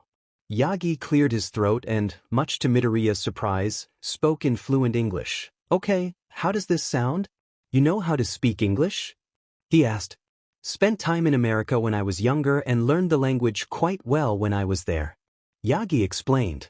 He then closed his eyes and lowered his head, sighing deeply. But that's not important. Understanding what the man meant, Midoriya addressed the elephant in the room. Are you really All Might? Yes, I am. Yagi then looked up at him seriously. Please don't go talking about this online. Keep this secret for me, will ya? Midoriya could hear the desperation in All Might's voice and nodded in affirmation. You can count on me. Nodding, Yagi lifted his shirt and revealed ugly blue and purple scars on his left side. Midoriya blanched at the gruesome injury. Holy crap! What happened to him? Pretty gross, right? Got this in a big fight 5 years back. Yagi explained. My respiratory system was compromised, and I lost my stomach. All the surgeries have worn me out, and nothing can fix it. That's awful. How the heck is he even still alive? Midoriya pondered. He'd be dead if this happened in my time. A possible explanation then occurred to him. Maybe people with healing-related quirks were able to save him? I can only do hero work for 3 hours a day. Rest of the time, this is what I look like. Yagi further elaborated. That's wow. Midoriya was stunned. He had watched plenty of footage on All Might and had been awed by his raw power and durability. It seemed unnatural, in his opinion, but considering his own origins he had no room to talk. Furthermore, his charisma had greatly impressed Midoriya as well. Midoriya would admit that he most likely would have grown to be a huge All Might fanboy had he lived in this era. Who could have done this kind of damage to him? How'd it happen? Who did this? He questioned. I'd rather not get into that. Yagi hesitantly replied. The world doesn't know about this fight. Did everything I could to keep it a secret. He paused momentarily, adopting a grim look. I'm supposed to be the guy who's always smiling, right? I'm the symbol of peace. People have to believe I'm never afraid. Midoriya looked at skinny All Might emphatically. In a way, he could understand the pro-hero's plight. He wasn't an invulnerable, godlike figure. Even with his great power, All Might was still only human, and humans, super or not, were not immune to fear and injury, or even death. That smile, it's just a brave face I put on when the pressure is high. Yagi confessed. This job isn't easy. The skeletal man looked at Midoriya with a serious expression. Heart over power? It's a nice, old-fashioned sentiment. But I'm afraid that's just not how the world works. Power is crucial for a pro hero. They can't do their job without it. So can a quirkless person be a hero? No. Midoriya kept a neutral look, but inwardly flinched. Deep down, he had expected this answer from him. Nevertheless, it didn't make it any easier to hear. I see. He lowered his head in disappointment. With a grunt of exertion, Yagi stood back up. If you want to help people, there are other ways to do it. You can become a police officer, a firefighter, or a doctor. Those are fine professions. He walked to the door across the roof. Before leaving, he metaphorically twisted the knife in the wound by saying, "It's okay to dream, young man. Just make sure your dreams are attainable. Realistic." He twisted the knob and, thankfully, the door was actually unlocked. With that, he went through the door and closed it, leaving Midoriya alone on the roof. Yagi felt a sickening knot in his non-existent stomach with that last statement he had made. He certainly admired the young man's ideal of heart over power, and believed heroes certainly needed to have heart, to a degree, but he had learned the hard way that power was important. Villains didn't care how much heart a hero had if they were unable to stop them. Hate to crush the kid's dream like that, but the sooner he accepts reality, the better. Yagi resigned himself, but he still felt like garbage. This job was never easy. As Yagi Tashinori walked down the stairs, he refocused on his task. "All right, now let's get you to the station." Ish. He just realized the other bottle was gone, the one that had the villain's eyes in it. Where could it have? Boom. He then felt the ground rumble as an explosion could be heard in the distance. Looking out a window, he saw a dark mushroom cloud billowing several blocks away. Oh no! Earlier, back on the roof, Midoriya let out a deep, disappointed exhale. He's not entirely wrong. Still though, saying power is more important than heart? I thought out of all the heroes he'd understand. Midoriya couldn't help but feel let down by the world's symbol of peace. After the research he's done on pro heroes so far, All Might seemed like someone who'd understand his beliefs on what it means to be a hero. Though after seeing that gruesome injury, the Verdette could understand why he'd think that. Nevertheless, it didn't make it any less disappointing to hear. Taking a seat by the guardrails, Midoriya took the leather case off his back. Unzipping it, he pulled out a metal disc with a white star in the center inside a blue circle surrounded by 3 rings colored red, white, and red respectively. Holding it in both hands, he gazed at the American-themed disc with an introspective expression. I know what I'm capable of. I know I have what it takes. Still though, there's so many powerful heroes in this era, and then there's me. Just a super soldier with a shield. I can't help but wonder, is there really a place for me in this era? He paused to consider a thought. Does the world even need Captain America anymore? Fresno, California, April 2042. A few teardroplets splattered on Izuku's smartphone screen as the USMC recruiter's voicemail concluded. Izuku buried his face in the palm, choking back a few sobs. Don't cry, damn it. Don't cry. He mentally yelled. The recruiter had broken the news. Though he had done exceptionally well on the ASVAB, his physical test had been less than spectacular. Izuku was expecting that result and had hoped he at least did enough to meet the test's minimum requirements. He didn't like settling, not one bit, but fully understood his own physical shortcomings and that he just needed to get his foot in the door. Reality had other ideas, unfortunately. In summary, due to his physical and medical ailments, he was deemed medically unfit for service in the Marine Corps. It is stated in our nation's Declaration of Independence that all men are created equal. It's a nice sentiment, something certainly to uphold in terms of human rights, but, in reality, that statement is not the truth. Some people are just born stronger, smarter, gifted, and healthier than others. Izuku wiped the tears out of his eyes. Now what? He glanced at the side table by the couch, which had a framed photo of his mother, Inko, holding him as a young child. There was a cutout slot in the photo where his father used to be. I based my whole future on getting in the armed forces. What do I do now, Mom? Izuku sat in silence, his mind beginning to drift too. Another time. All right. Go Ultraman, a 7-year-old Izuku chanted, engrossed in the television displaying the Japanese sub of the old TV show. Izuku! Inko called from the kitchen. Pause it for a sec. It's time to take your afternoon meds. Ah, okay. Grabbing the remote and pausing his show, little Izuku scampered to the kitchen. His mother was in the process of making dinner while talking on the phone. Asthma, heart arrhythmia, and pernicious anemia? He's only 7, doctor. How could Izuku have this many issues so young? His father and I don't have any of these diseases. Is there anything we can do? I understand. Thank you, doctor. Inko ended the call and let out a deep exhale. Izuku spotted several pills lying on the counter with a big glass of water. After swallowing the pills, an involuntary shiver raced down his spine. He never liked taking them, but his mom told him he needed the medicine to control his asthma and prevent those painful stomach ulcers from returning.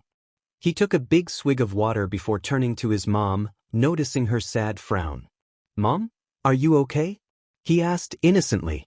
Inko sniffled and turned to him with a feigned smile. "I'm fine, sweetie. You can return to your show.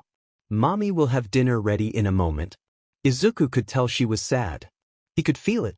He wanted to help her, but he wasn't sure how. So, he did the only thing he knew that he could do. Walking up to her, he hugged his mom's waist. "I love you, Mommy." Inko smiled warmly and patted his head. "I love you too, honey." "I'm sorry." "Sorry for what?" Inko raised a brow, confused. "I'm sorry I get sick all the time. I make you worry." Izuku teared up. "If it weren't for stupid germs." "Oh, Izuku." Inko knelt down and pulled her son into a tight embrace. "You don't have to be sorry for anything. It'll get better in time. Trust me." Izuku sniffled. "Just know, no matter what, Mommy will always love you," Inko softly said. Izuku sobbed a little, touched by his mom's words. Always love you too, Mom. I'll try to get better." "Hey." Inko moved her fingers through her son's hair. "You remember the family motto, right?" Izuku nodded. "Can you say it?" Izuku repeated in Japanese. "That's right. Do you know what it means?" she asked. He racked his little brain for a moment to remember the lesson, to go plus beyond. Inko chuckled and shook her head. "Close. It translates to go further beyond. Doing your best and then some. Go further beyond?" Izuku repeated. "That's right." Inko smiled determinedly. "Even when you think you're beat, even when you get pushed down, you get back up and keep going. Never let others discourage you. You just keep chugging along." "You mean," Izuku blinked, "like Ultraman?" Why? Inko briefly hesitated. "Just like Ultraman." "I think I get it." Little Izuku then glanced back at the TV, which had the paused frame of Ultraman preparing to battle. Staring at it for a short moment, his eyes then lit up as inspiration struck him. He looked back at his mom with a determined smile. "Don't worry, Mom. I'll get better. I'll be stronger when I grow up. I'll work hard. I'll go plus ultra." "Plus ultra, huh?" Inko couldn't help but giggle. Her son was so adorable. "That does have a nice ring to it." "Yeah." Izuku cheered while jumping around excitedly. "Plus ultra. Plus ultra. Plus ultra." Izuku stood up from the couch and walked over to a decorated table by the wall. On it was a dark green urn with a framed picture of his mother standing by it. "Hey, Mom. I didn't get in. It sucks." Izuku sighed and rubbed his neck. "My ailments aren't as bad as they used to be, but they're still around. Guess the Marines couldn't take a chance on me." He was silent for a moment, collecting his thoughts. "But that won't stop me." He spoke up. "I'll keep training. I'll push myself to the brink and then some." A 16-year-old Izuku walked into the kitchen where his mother was about to get started on dinner. "Mom, you asked me what I wanted to do with my life. Well, I know." "What's that, Izuku?" Inko asked. Izuku then explained to his mom his goal of joining the armed forces and was beginning an exercise and diet regimen to help prepare him. "W. inspired you to do this?" Inko stammered. Does this have to do with Peggy leaving for the Marines soon?" Izuku shook his head. "No. Well, partially. It really just reinforced that I want to help people. With the way the world's going, people need someone to watch out for them. The armed forces are already calling for new recruits. I have no right to ignore that call, Mom." Izuku, your health issues? She pointed out. I know, but I think the exercises and diet plan I mentioned can help. I won't be super buff or anything, but I can at least do my best, right? Izuku hopefully said. Inko looked down with an uncertain frown. Sweetie, I'll always love and support you, but please don't put all your eggs in that basket. Izuku was a bit heartbroken by his mother's reply. Before he could respond, Inko descended into a coughing fit, trying to hold herself up by the kitchen counter. Izuku quickly rushed to her aid and helped her to a chair. You okay? Izuku asked worriedly. Why, I'll be fine, sweetie. Just need rest. Izuku, however, looked unconvinced. I know you said I shouldn't put all my hopes on that, but I'm not giving up. No matter how many times I get pushed down, I'll get back up. Clenching his fists tightly, he adopted a determined expression. Muzutafu, Japan, April 2196. Midoriya nodded to himself. I have to stay true to myself. No matter what, he said resolutely. Boom. A sudden explosion in the distance snapped Midoriya out of his musings. He quickly stood up and lightly gasped at a pillar of black smoke rising in the air. To his estimation, it appeared to be several blocks away. A villain? Immediately, Midoriya placed the disc in the bag, slung it on his back, and headed toward the door. Gotta make sure people are safe. Racing down several flights of stairs, Midoriya rushed out of the building and down the sidewalk. Several more explosions went off as sirens rang in the distance, prompting the verdette to run even faster. Yagi Tashinori was panting heavily as he ran down the sidewalk as fast as he could, which wasn't very fast. He was then taken aback when the quirkless boy from earlier suddenly dashed past him at car-like speeds. Huh? Yagi's eyes widened. He's so fast? But how? He said he was quirkless? Yagi shook that thought aside and refocused on getting to the commotion. Questions for later. Bakugo Katsuki was not having a good day. It had started with the extras from his school being especially pushy, always trying to get him out to the arcades, smoke, and even to the bars to drink and, hopefully, pick up chicks. Idiots. They were never going to get anywhere if they continued doing that crap. He refused to go with them. He couldn't go with them. They'd only be a distraction. He was the smartest kid in his class, but he had to work his butt off studying for UA University's entrance exam and keep up with all his work from Jakuhai as well. Bakugo didn't understand why they couldn't get that through their thick skulls. He finally got them to leave him alone though, at least for today. Then he had a run-in with a stealth gaijin at the school's front gate, staring at the building like a moron. His Japanese definitely needed work too, which had only made that encounter even more frustrating. He promptly left while making a mental note to keep an eye out for the stealth gaijin around campus in case he was actually a creep or stalker. The day got much worse as, on his way home, he was suddenly overwhelmed by some guy made of sludge. Now, he was fighting for his life trying to get the sludge man off him, but to no avail. The explosions from his quirk were causing only property damage and fires around the street. In summary, he'd had better days. I'm gonna send you back to whatever sewer you crawled out of, Bakugo exclaimed loudly, setting off more explosions across his body. Let me go. The sludge villain grinned in twisted excitement. I really hit the jackpot with you, kid. With a quirk like yours, I can get my revenge on that bastard All Might. Meanwhile, a crowd was beginning to gather at the end of the street from the commotion. Midoriya slowed down upon approaching the crowd, squeezing his way through people in order to get to the front. He gasped at the destructive scene transpiring. Several buildings were on fire, charred debris was scattered across the street, and smoke choked the air. He was mildly relieved to see several heroes were already on the scene, including Death Arms, Backdraft, and Kamui Woods. Empty Lady was also present, but it appeared she was unable to get closer since she couldn't fit her giant form through a one-lane street without causing property damage. When his attention shifted to the cause of the destruction, his eyes shot open in shock. Oh no, he murmured. That's the same guy who attacked me.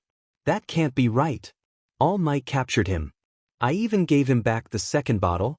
Midoriya thought back to when he and All Might were flying through the air. His expression was filled with dread when he realized what happened.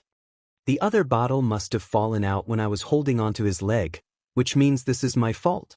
Why aren't the heroes doing anything? A civilian asked. It looks like they met their match. Plus the villain captured someone and things aren't looking so good.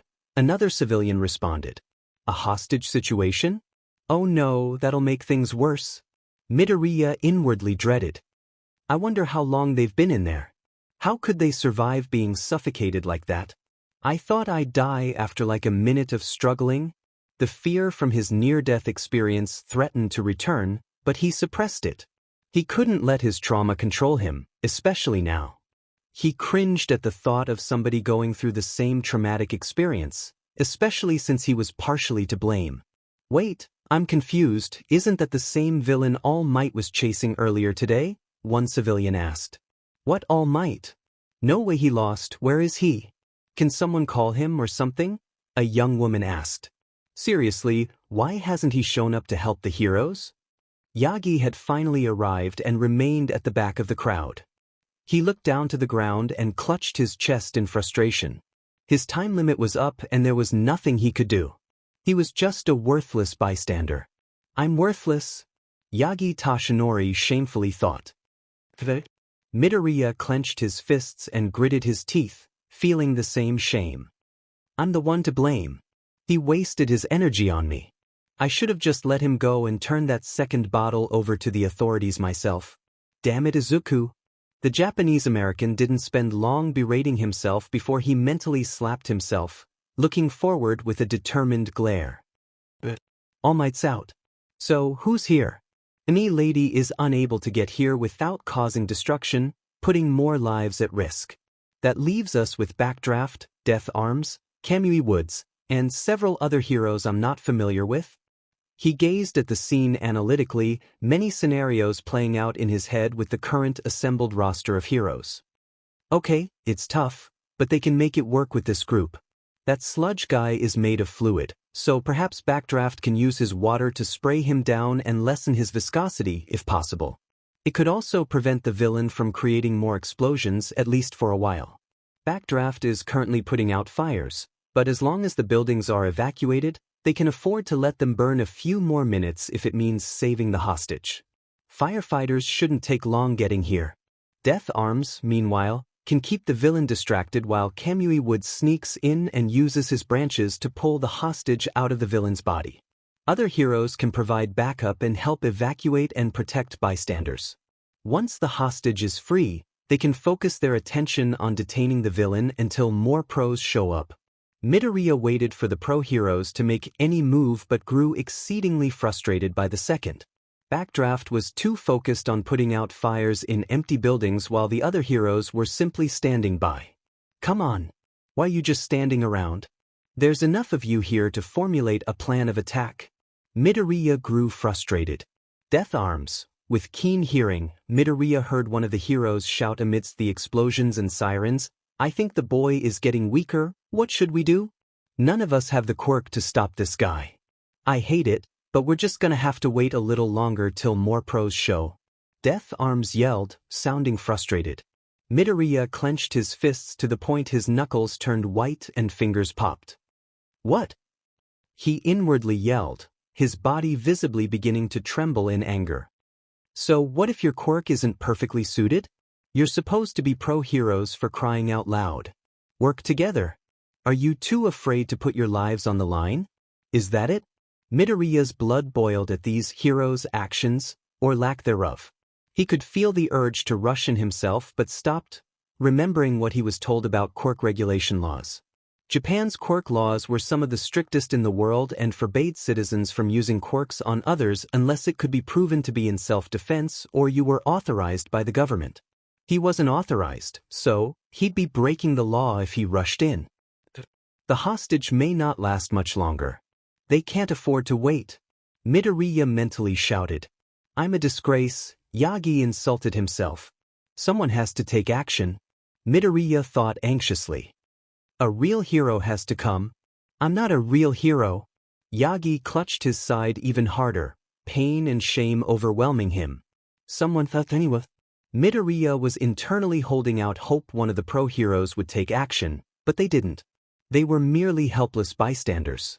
Looking past the heroes, Midoriya saw the face of the person being held hostage by the sludge villain. His eyes widened in shock. He recognized the spiky ash blonde hair and red eyes. It was the same guy from the high school gate earlier. The teen was struggling hard and trying desperately to open his mouth to no avail. Then, Midoriya saw the look of absolute desperation in his eyes, pleading for someone to help. Midoriya Izuku's body moved on its own. He couldn't stand by any longer. With a fierce look of determination, Midoriya sprinted out of the crowd and toward the sludge villain. Music. Boku no Hero Academia Ousei Run. Start 022 timestamp. All Might and the other pro-heroes gasped as they witnessed Midoriya Izuku rush straight ahead. No, you idiot! Stop. You're going to get yourself killed. Death Arms panicked. He ignored the protests and continued running down the fire-filled street. In a swift motion, Midoriya pulled the case off his bag, unzipped it, and pulled out the American-themed disc while tossing the case off to the side. The crowd looked on in shocked bewilderment. Not this brat again? The sludge villain remarked, looking towards Midoriya. Green hair? Bakugo thought, confused. What was that stealth gaijin doing? Why was he rushing in to save him? Did he have a death wish? Gotta distract this monster long enough to pull that guy out? Midoriya swiftly analyzed his surroundings for anything that could help and immediately spotted something several meters behind the villain. A water hydrant. Perfect, but he'd need a distraction first. You're toast, kid, the sludge man yelled, stretching out a slimy fist toward Midoriya.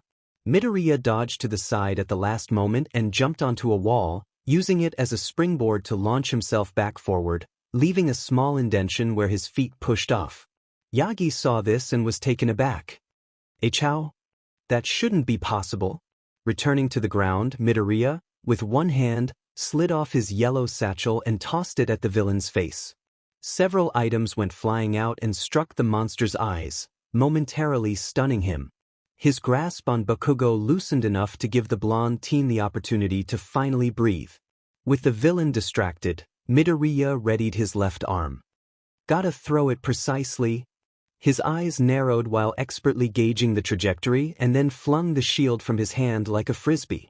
The unique bell-like sound of the disc's metal sung through the air. It rebounded off a nearby street pole perfectly, heading toward its target.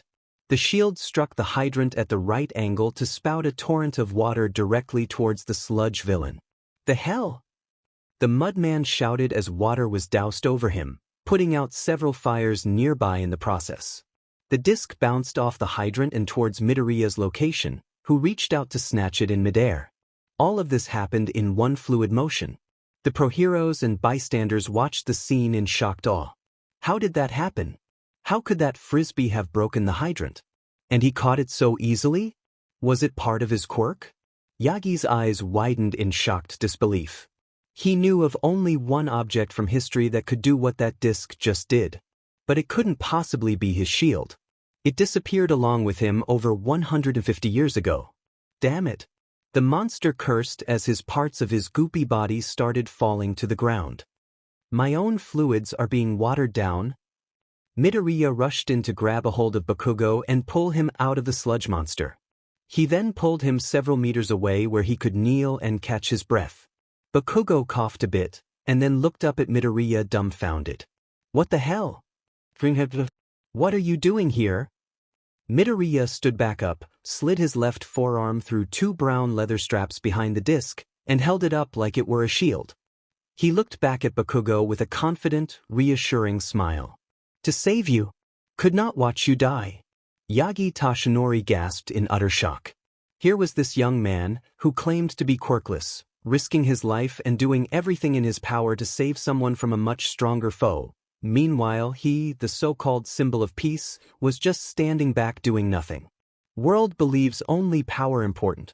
But I think heart matters most. Midoriya's words from earlier came to the forefront of his mind. All Might, who before had felt himself anchored down and powerless, felt a surge of emotions rip through him. After everything I told that young man, he's the one doing everything he can to save that boy. Not the other heroes. Not me. An ideal Yagi had cherished since his youth yet had been watered down in the last few years, was suddenly reignited with a new intensity. His grip on the light pole he had been leaning against tightened. The metal creaked under his fingers as steam began to rise from his body. All Might's teeth grit together as he dug deep into himself to find his power. As the steam increased, his body began to grow. Yagi Tashinori fully resolved himself. I have to do something. No matter the cost. Damn brat. I'm done playing with you. The sludge villain managed to move away from the water torrent, gaining enough control of his goopy body, and moved to attack Midoriya. Save the boy. This thing will kill him. Death Arms yelled as the pro-heroes advanced to rescue Midoriya from the Mudman's attack. Midoriya did not express fear and stood firm in front of Bakugo, holding his shield out to protect the Ash Blonde and himself. A small explosion went off in front of him, forcing him to shift his shield to cover his face. I really am pathetic. Midoriya lowered the shield to see All Might blocking the Sludgeman's attack. All Might? But I told you that power is crucial to being a hero, but I remember now that power alone is worthless without the heart to use it. All Might lifted the slime tentacle upward and clenched his fist tightly while Midoriya and Bakugo looked on in amazement. Pros are always risking their lives. That's the true test of a hero. All Might yelled with blood leaking from his mouth, illustrating the pain that he was suffering from due to pushing himself beyond his buff form's time limit. Damn you, All Might! The sludge villain stretched out numerous sludge tentacles to strike the number 1 pro. Detroit Smash. All Might punched the villain square in the face, and the force behind the punch scattered the villain and easily put out the fires around the street. The heroes were able to protect the onlookers from the shockwave and the rest of the wind. Music end. All Might was on a knee, panting hard. Everyone, bystanders and pro-heroes alike, looked on in awed silence at the display of his raw power. Then raindrops fell. The light outside also grew dimmer. It's raining? A civilian questioned. Look at the clouds, another bystander noted. They're moving. Storm clouds swirled high in the atmosphere above the exact spot where All Might threw his mighty punch. Holy crap! Death Arms gasped. He changed the weather? All Might stumbled for a moment before correcting himself. Bearing through the intense pain, he maintained his bright smile and held up his right arm in victory. As a result, the crowd burst into cheering for their number 1 hero's victory. All Might glanced over at Midoriya tending to Bakugo, who seemed to have passed out from a combination of exhaustion and the backlash from his Detroit Smash. This young man is something else. Later, the pro-heroes collected all the scattered mounds of sludge, and the villain went into police custody where he belonged. A crowd of reporters and cameras gathered to get an opportunity to speak to All Might. Meanwhile, Midoriya sat on the sidewalk while being chewed out by Death Arms and Kamui Woods. They were less than pleased, but Midoriya didn't seem to care. Moron, do you have a death wish? Death Arms exclaimed. There was no reason to put yourself in danger like that. Kamui added, equally irritated. Midoriya scowled at the pro-heroes. Someone had to. What's that supposed to mean? Death Arms demanded angrily. Hostage was suffocating, you did nothing. Chose to stand around and wait? Midoriya snapped. Should be ashamed of yourself. Now, listen you dash. Death Arms was stopped when Kamui Woods put a hand on his shoulder. You can give your statement to the police, Death Arms. I'll handle this, Kamui said, leaving no room for argument. Death Arms shot one last glare to Midoriya and then walked off with a huff. Kamui directed a stern gaze at Midoriya. Tell me, kid, were you using your quirk in that fight? Midoriya shook his head. No. Kamui didn't see any sign of deceit on the young man's face, but some people were good at lying. There was no obvious sign of illegal quirk usage, even while accounting that amazing feat with the shield, so they couldn't bust him for that. However, that didn't mean he didn't break the law. He was curious about something else though. That shield, where'd you get it? Kamui Woods questioned, curious to know if it could be classified as a weapon. Just a replica. Custom order. Midoriya responded, keeping a straight face. Decoration for room. You're telling me you used a wall hanger to bust a water hydrant? Kamui was skeptical. Midoriya shrugged with a nervous smile. Good replica, I guess? You a foreigner, kid? He asked, noting his shaky Japanese and Western accent. Midoriya nodded. Yes. You should know that it's illegal for citizens, foreign or not, to interfere with pro-hero business, even if they have good intentions. Kamui pensively stated.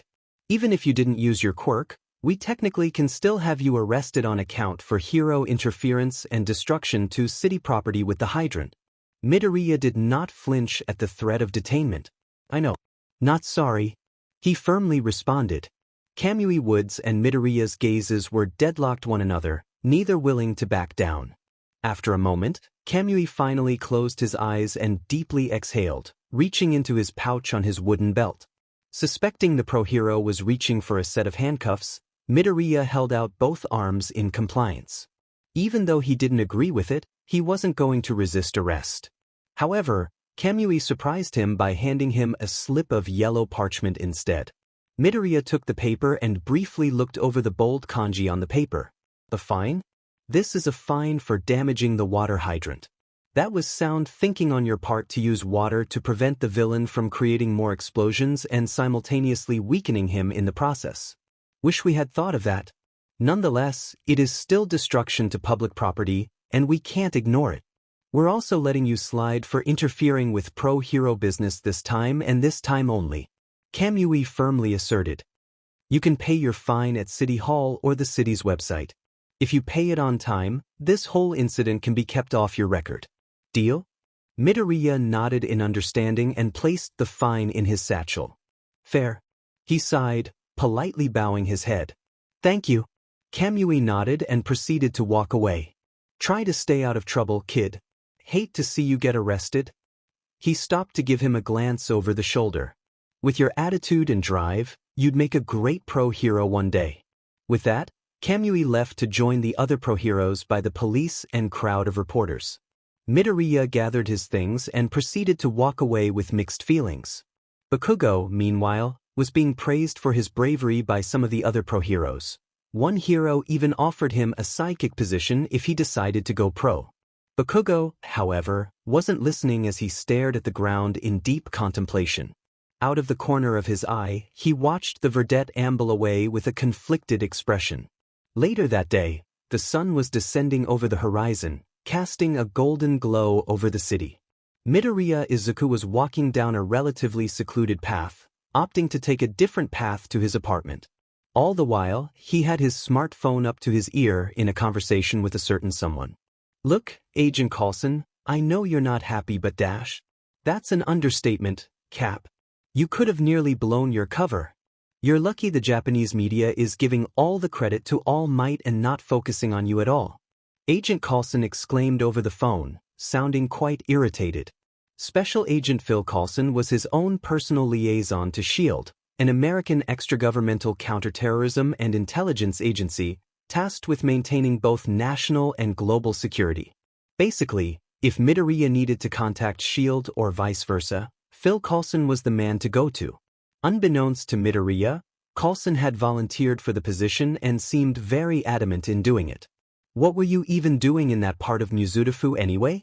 Agent Coulson continued. That's way off the normal route from the community college to your apartment. Well, after finishing my classes, I heard there was a villain attack near Tatooine Station, so I went to check it out. Took some notes on the pro-heroes there. Midoriya calmly explained. I decided to just walk back, get some fresh air.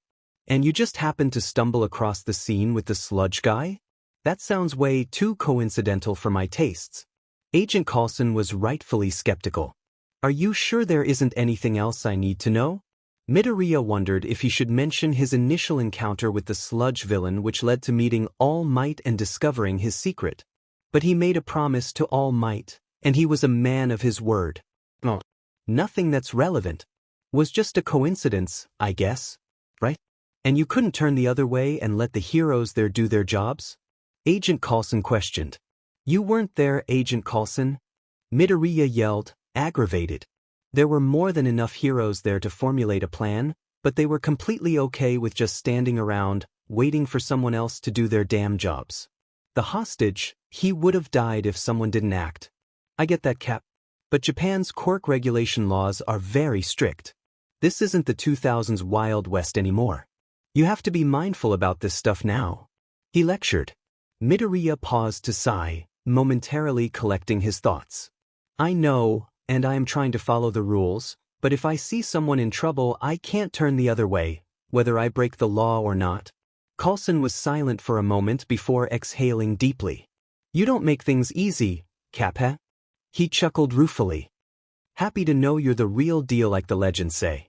Don't worry about your fine by the way. Shield will cover it and I'm not taking no for an answer. You have more important things to focus on than trying to pay a city fine.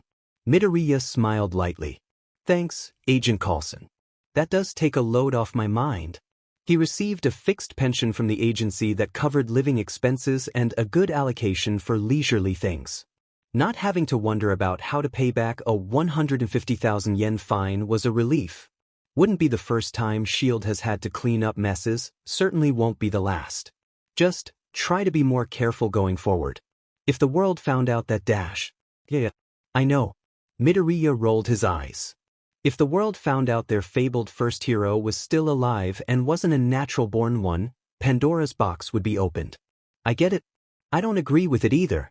But we can't afford to take this lightly, Coulson expressed sternly. There are many resourceful villains out there that would drool over the fact that artificial superpowers are possible. It's already been over 150 years.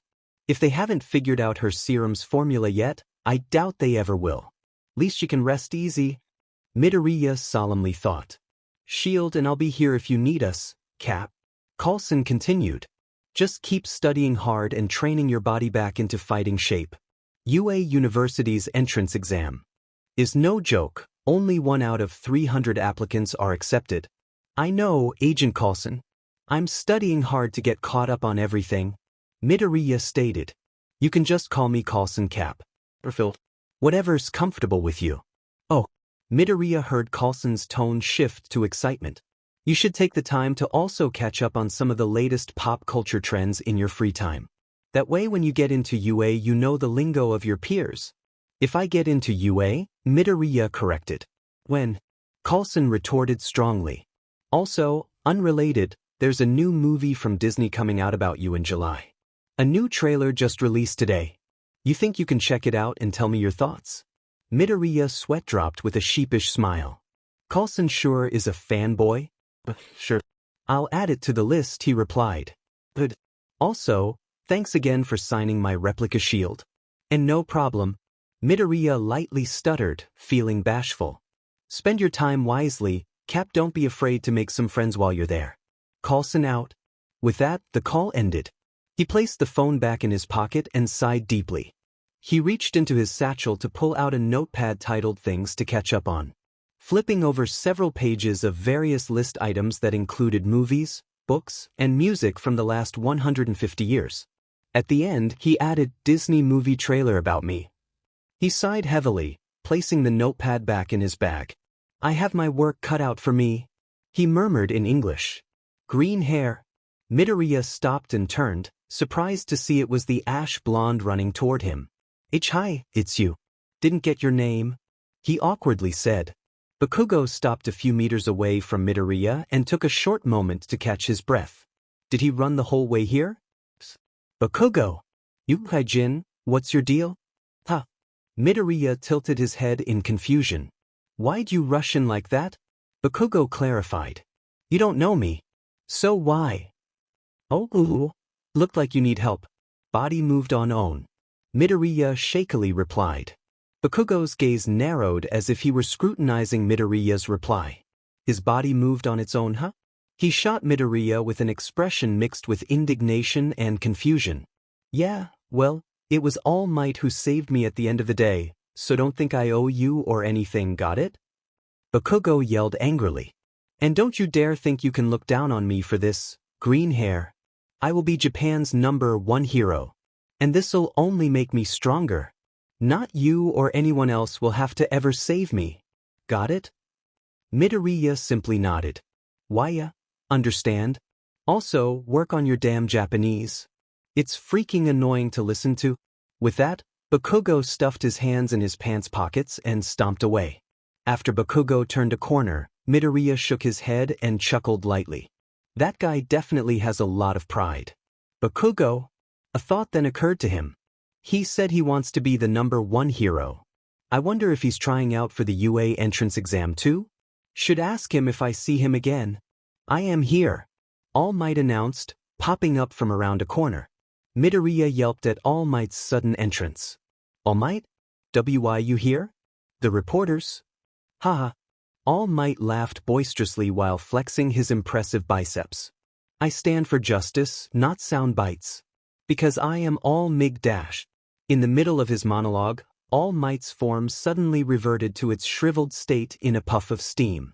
He was also spitting out blood for good measure too. Hey, you okay? Midoriya screamed in concerned shock. Why? Yagi Toshinori wiped the blood off his mouth. Clearing his throat, he spoke in English. Young man, I came to thank you and revise what I told you earlier. I also have a couple questions. What do you mean? Midoriya asked, curious. If it hadn't been for you, I would have just been a worthless bystander in the crowd. Thank you. You shouldn't thank me. Midoriya shook his head. It was partially my fault that the villain was there to begin with. I got in the way of your work, unintentional or not. I wasted your energy and not to mention your time. I'm not done. Of all the people there, it was only you who acted, despite being quirkless. Seeing you try to save a life spurred me to action. Yagi confessed. You reminded me that true heroism isn't about power, but the heart. And you showed that more than anyone today. Midoriya lightly gasped and looked at the emaciated man in surprise. There are stories about every top hero, all the way back to the first hero, and how they became great. Most have one thing in common. Their bodies moved before they could think. A small smile began to take shape on Midoriya's face as he understood where All Might was going with his speech. And that happened to you today. Several key memories from Midoriya's past surfaced, ranging from various people telling him that he'd never amount to anything to loved ones gently telling him it'd be impossible to achieve his dreams. Midoriya? No way. He's an idiot if he thinks the military would want anything to do with him. You're just a scrawny, little weakling who'll be lucky to live past 30. Sweetie, I'll always love and support you, but please don't put all your eggs in that basket. I'm sorry, Izuku-kun. I'm your friend, so I won't lie. You really should reevaluate your options. There had only been one person who had believed in him, and her memory was causing his heart to clench. Heroes, soldiers or not, are measured by their heart, not their strength. And you got lots of heart. Her cheerful yet wise voice echoed in his head. The wind started blowing as cherry blossoms flew. Yes. Those who inspire others to do good, quirkless or not, are heroes. Yagi declared. Midoriya lowered his head, unable to suppress a proud smile, and felt his eyes get a tad misty. Hearing the symbol of peace confirm his ideals was reassuring. Maybe he could find a place in this crazy comic book-esque world. Thank you, All Might, he replied. Yagi Toshinori smiled at the verdette. There's something I need to know about you, though. His expression became serious. Earlier, you ran past me on the sidewalk at a speed too fast for any normal person. And in the fight, you left a small indentation in the wall when you pushed off. Those both are superhuman feats. How is that possible if you're quirkless? You didn't lie to me, did you? Midoriya internally flinched. He really does need to be mindful of his actions. Well, there's no sense in trying to cover it up. No, I didn't lie. I really am quirkless, but I didn't say I was powerless. Midoriya replied. Yagi cocked a brow ridge, bewildered. What does he mean by that? Not sure I understand what you're saying. What about that shield then? Yagi directed his gaze to the circular case on Midoriya's back. With how that thing bounced off objects and broke the fire hydrant, no way that thing is a prop. Well, you see. Midoriya stopped, unsure of how to explain. And you used it quite well. Color me impressed. With the way you swung that thing around, I would have thought you were Captain America or something, Yagi joked, trying to lighten the air. I'm just curious to know your story, ya know? Midoriya looked away with a nervous expression while sheepishly rubbing the back of his neck. All Might noticed the change and was confused. What? Did I say something wrong? Well, Midoriya's eyes were directed to the ground, squirming under Yagi's gaze. You think you could keep a secret from me, All Might? Of course. Yagi replied truthfully. Keeping my secret, after all. Least I can do is keep one of yours. You swear to keep this between us? Midoriya lifted his head to look him straight in the eyes. He was completely serious. Yagi was confused. He wondered what could be so important that the verdette would swear him to secrecy. I will. Yagi nodded. You have my word. Midoriya's shoulders relaxed slightly. Letting the straps fall off his shoulders, he pulled off the case and unzipped it, pulling out the replica of the first hero's support item. This shield isn't a replica, he confessed. Yagi blinked twice. It wasn't? He stared intently at the item. The memory of Midoriya's shield was engraved in Yagi's mind. He had seen that object throughout his youth being wielded by the captain in old footage, movies, and posters. Yagi then paused to look at Midoriya more closely. Something did seem familiar about him. But that wasn't possible. Just a genetic coincidence. Also, it had been over 150 years since the captain's time. Then again, he was very old as well. What do you mean, young man? Yagi inclined. Midoriya sighed heavily, sliding his left arm through the shield straps. Honestly, I'm not sure how to put this lightly. I'm still new to this era and all, trying to catch up on everything I've missed. But I thought it wouldn't be a big deal carrying this thing around with me. Gives me comfort, I suppose. If anyone asked, I'd say it was a replica and they'd leave it at that. He stopped to nervously strum his fingers against the shield's cool, smooth surface. But today, I had to use it, and it nearly gave me away to everyone at the scene. Yagi's eyes widened at the shocking possibility based on Midoriya's reply. The truth was bubbling just beneath the surface of their conversation. It couldn't be. He had to know. He needed to ask even if it sounded crazy. Are you? Yagi hesitated, not believing the words about to come out of his mouth. You're Captain America?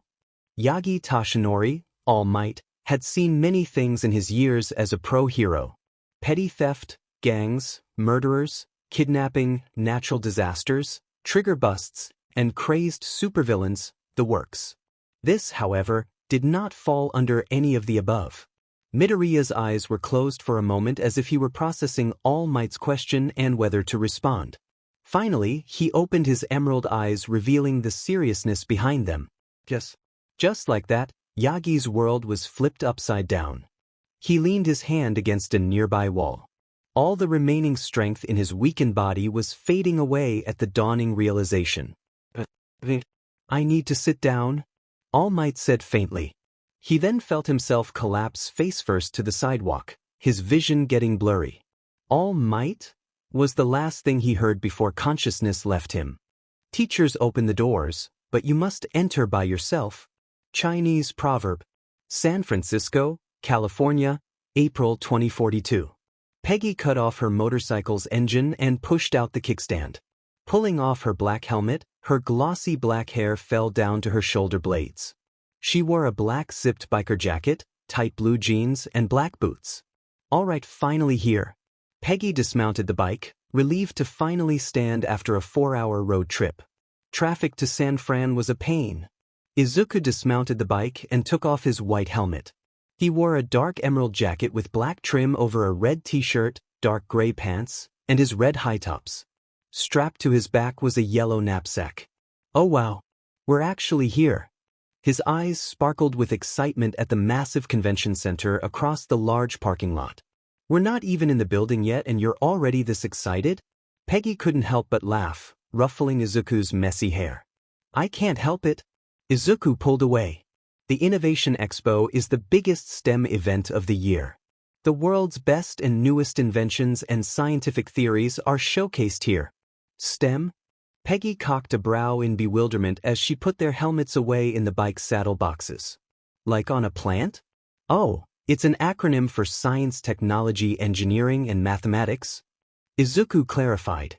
I knew that. Just testing you? Peggy sheepishly chuckled, quickly grabbing Izuku's left wrist before she started pulling him forward. Now come on. Let's go see if they have any giant robots or mecha suits. That would be cool. But Peggy, Can you loosen your grip? Izuku asked. It's pretty strong. Oh, sorry about that, Izuku-kun. Peggy immediately loosened her hold, a tinge of pink on her face. Got a little too excited. No sweat.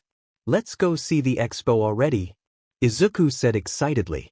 After 10 minutes of walking, the duo finally made it to one of the convention center's main gates.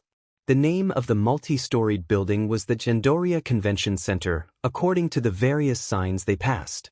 Lines of people were lined up by the entrance with security personnel checking people for passes and for any potential weapons via a metal detector. As they approached closer to the gate, Peggy reached into her jacket pocket and handed Izuku a paper slip. Here's your pass, Izuku-kun. Oh, thanks. Where'd you get these passes anyway, Peg-chan? Izuku inquired. I figured they would have been sold out on such short notice. Just a friend from work. Peggy shrugged nonchalantly. Are they in the Marines too? Nah, but she does work for the military. Nice. But kind of eccentric. Still, that was nice of her. Yeah, I guess so. Peggy turned forward with a thoughtful look. Definitely has ulterior motives though. After scanning their passes and being checked over, Peggy and Izuku were finally allowed to enter the convention center. Izuku looked around with a wide smile, barely able to contain his glee from the exhibits he could see on the first floor. The Innovation Expo featured showcases from major companies across the world. Lockheed Martin, Boeing, Toyota, Honda, SpaceX, Google, and Apple were only a few of those being featured. There were also many other smaller startups eager to showcase their products in hopes of gaining investors. It truly was an amalgamation of different people showcasing their inventions, products, and theories to improve lifestyle, enhance human knowledge, and better humanity as a whole, and make profit, of course. The last one was certainly the big driving factor for many. This is really amazing, Izuku exclaimed. Oh, I better record all this. He took off his knapsack to quickly pull out a new notebook and pencil, titling it 2042 Innovation Expo Analysis. Still an avid note-taker, huh? Peggy smiled. No wonder you get straight A's. Well, it's fun, especially when it revolves around topics that pique my interest, Izuku commented. Also, never know when they may come in handy. The duo found a sign detailing the building's layout. The bigger exhibits for larger, mechanical-based products, such as cars and robotics, would be reserved for the first floor while the rest were set up on the second, third, and fourth floors. The second floor displayed the latest cutting-edge computer technology while the third floor featured anything space, physics, agriculture, environmental, and energy-related. The fourth floor, which Izuku was really excited to see, was fully dedicated to meta abilities. Wow! Peggy whistled, impressed by the expo's massive scale. This is way bigger than I thought. Where do you think we should start, Izuku-kun? So many exhibits to choose. Although I am excited to see the advancements made in robotic technology and the newest discoveries in meta-ability research, it'd probably be best to reserve those for the end, he muttered to himself. So, with that being said, we should check out the second and third floors first. However, Peg-chan is mostly interested in robotics, so I have to take her wants into consideration too. Perhaps if we split the middle and dash. Peg-chan groaned in exasperation as Izuku continued to mumble, making several people passing by uncomfortable. There he goes again. Hey, Izuku-kun. The Marine woman snapped her fingers in front of Izuku's face, snapping the teen out of his mumbling trance. Izuku blinked. Were you saying something, Peg-chan?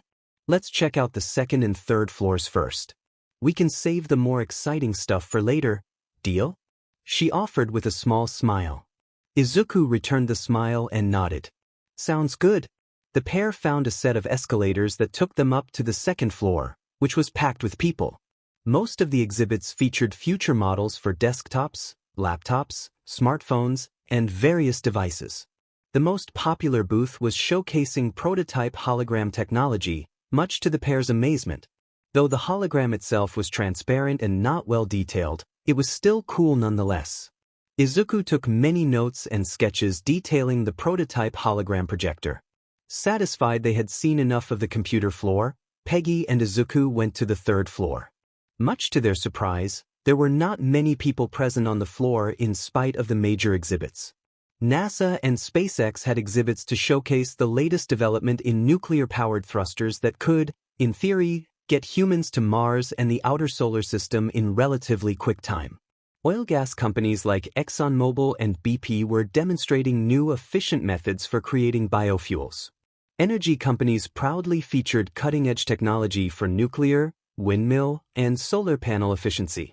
One exhibit was a mechanical engineer displaying his idea for a floating, artificial city that included an elaborate scaled model. In theory, according to him, these city islands would be self-sustaining communities on the oceans, each capable of moving to avoid devastating storms and remain in temperate weather for most of the year. Izuku found the concept interesting, believing it could be a solution to overpopulation in some countries. However, it was doubtful that anyone would ever invest in such an expensive idea. Izuku did dedicate a page in his notebook for the artificial island concept though. The most interesting exhibit, however, came from a new energy startup company named Howard Shield Inc. On display was a tractor tire-sized circular tube surrounded with wires and complex devices placed haphazardly around the perimeter, making a low humming noise. What really garnered attention was the brilliant blue energy sparkling inside the tube. What you see here is the future of energy, people. Please, gather around, a well-groomed, flamboyant man exclaimed. The prototype reactor I've designed, dubbed the arc reactor, has the capability of producing all the clean, free energy the world needs. Introducing just a few joules kickstarts a chain reaction that, in theory, produces gigajoules of energy. Whoa! Izuku was impressed as he swiftly sketched out the device and jotted down notes. Is that a lot? Peggy whispered to Izuku. Ton. The biggest power plants in the world can only produce a fraction of that kind of power. Izuku replied hastily. Seems a little too far-fetched if you ask me. One viewer commented. How is that even possible?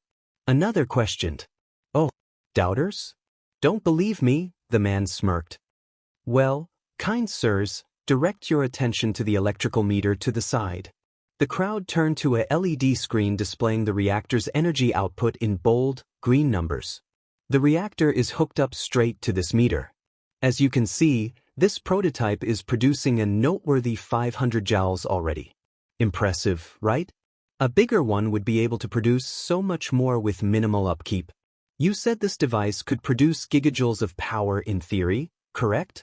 Another spectator, a businesswoman, questioned with a non-nonsense manner. What are you basing this claim on? My math, sweetie. The man grinned roguishly. And my math is never wrong. Without warning, the circular reactor started sparking and a gray haze wafted off the device. The humming noise stopped as the blue light disappeared. As a result, the electrical output meter promptly dropped to 0. The woman furrowed her brows, unimpressed. Several people, including Peggy, couldn't suppress their laughter at the blunder. Well, I did say it was a prototype. The man chuckled, sweating in embarrassment. He then quickly resumed his confident aura. So, who would like to invest in the energy of the future? The crowd was now unenthused and started walking away. That's a shame. If the guy was a bit more professional, he could attract more investors. He could really have something with this. Izuku thought while finishing his notes on the arc reactor. Upon viewing all the third floor's exhibits, the pair proceeded toward the escalators. That was some pretty interesting stuff, minus the blunder from the last guy. Wonder why there aren't many people up here. Peggy wondered. Unfortunately, with the rise of human superpowers, the public's interest in things like space exploration and global energy production is waning. Izuku frowned, finishing his notes on the third-level exhibits. Meaning most funding, public or private, is being directed into meta-ability research instead. Peggy nodded in understanding. Makes sense, I suppose. Shame though. I was hoping we'd reach Mars in my lifetime. Izuku shrugged. Don't know if that's gonna happen now. Yeah, with everything that's happening in the world, and everything that could happen, people could care less about going to space or clean energy. Peggy mentally lamented. Peggy and Izuku rode the escalator to the 4th floor and were shocked by the huge crowd. There had to have been at least 3 times as many people present here than the lower 3 floors combined. Meta abilities were certainly the rage these days.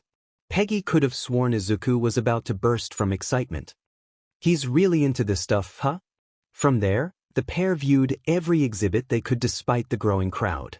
Most booths were research teams showcasing their findings on the nuisances on the mechanics of meta abilities. It was fascinating stuff for Izuku, who was scribbling down notes so fast Peggy was worried that his notebook might burst into flames, while Peggy herself was only half listening. Her mind seemed to be somewhere else. Something that garnered both their interests was an exhibit featuring a prototype for meta ability suppression cuffs. To demonstrate, the speaker introduced his colleague, who had the ability to produce an icy mist off her arms. The display freaked out some people in the crowd, but the speaker was quick to assure them that she was harmless. He placed the bulky cuffs on her and the icy mist promptly disappeared. She tried to activate her meta ability but admitted she was unable to do so. The crowd was very impressed as multiple cameras went off. Izuku spotted groups of people in expensive suits approaching the Metacuff team, speculating that they were potential investors. That could definitely be useful for law enforcement, Peggy noted. They need to be developing more stuff like this, right? Izuku sketched the cuffs and wrote lines of notes. This could make containment for crazed meta users much more doable for authorities rather than just tranquilizing them, or worse. Peggy felt her thigh vibrate and pulled out her phone. Sorry for being late. Traffic was hectic? On the first floor. You hear? Peggy signed and replied. Yeah. On top floor with friend. We'll be down soon. Great. Standing by East Gate. Putting her phone away, the onyx-haired young woman turned her attention back to her friend. Hey, Izuku-san. Why don't we head down to the first floor? We can come back up when there's less people. Yeah. It is getting pretty crowded. Izuku commented, realizing how little space they had to move. Peggy and Izuku carefully maneuvered their way out of the crowd and back to the escalators. Moments later, the pair finally made it back to the first floor, which was thankfully more spaced out. I'm gonna head to the restroom, Izuku-san. You go on ahead.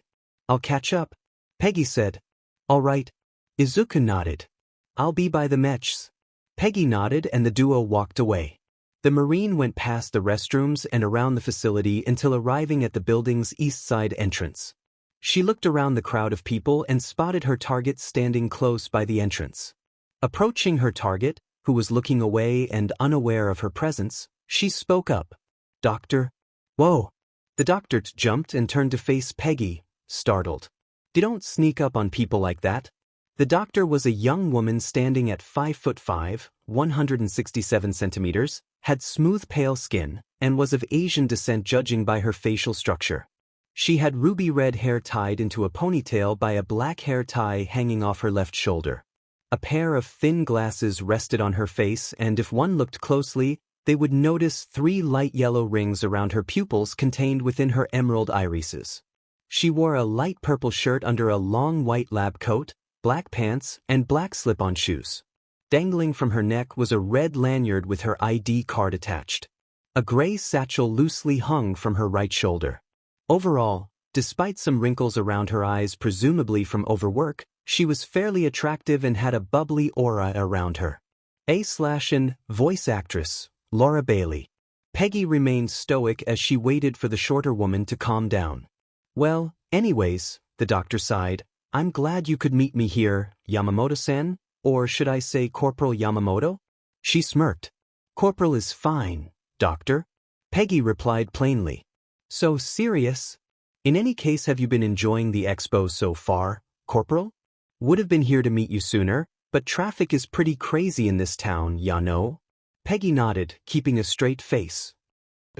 Thank you for the passes. My friend is basically in heaven right now. He can't get enough of this stuff. The doctor cocked an eyebrow. A teasing grin formed on her face. Could it be that the Iron Woman has a secret boyfriend? It's not like that. Peggy quickly denied, trying to hide a light blush. She straightened herself and resumed her professional attitude. Can we just get to the point of this discussion? Straight to business, huh? She motioned to the doors. Follow me outside. We can talk somewhere a little more private. Peggy nodded and followed the redhead out of the building. Meanwhile, Izuku was in awe of the robotics exhibit. He could feel his hand hurting from how fast he was jotting down notes and sketching things out, but he pushed on anyway. There were full-body mech suits that pilots could operate for moving much heavier objects weighing up to several tons. There were even exhibits showcasing the latest developments on robotic prosthetics for amputees. One amputee, a retired veteran who had lost his left leg in battle, had a prototype hooked up to demonstrate. The veteran and everyone else were impressed by how responsive the prosthetics seemed to be. It was almost as if it were the real appendage. So fascinating, Izuku mumbled while writing. So many applications for those mech suits. They could be used in warehouses, construction sites, and even in the military. The prosthetics are also a major leap forward in medical technology. Izuku mindlessly walked to the side to get out of other people's way while continuing to fill his notebook. He stopped by the glass panels lining the wall.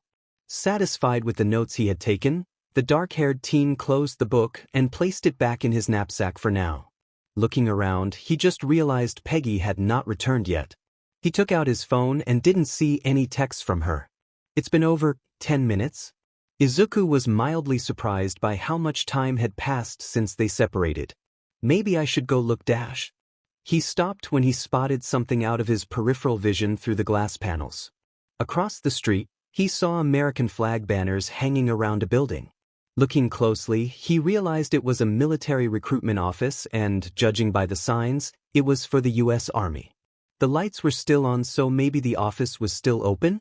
Izuku's expression hardened, deciding on what he needed to do. Meanwhile, Peggy and the doctor were sitting on opposite sides at a park bench in the convention center's gardening square.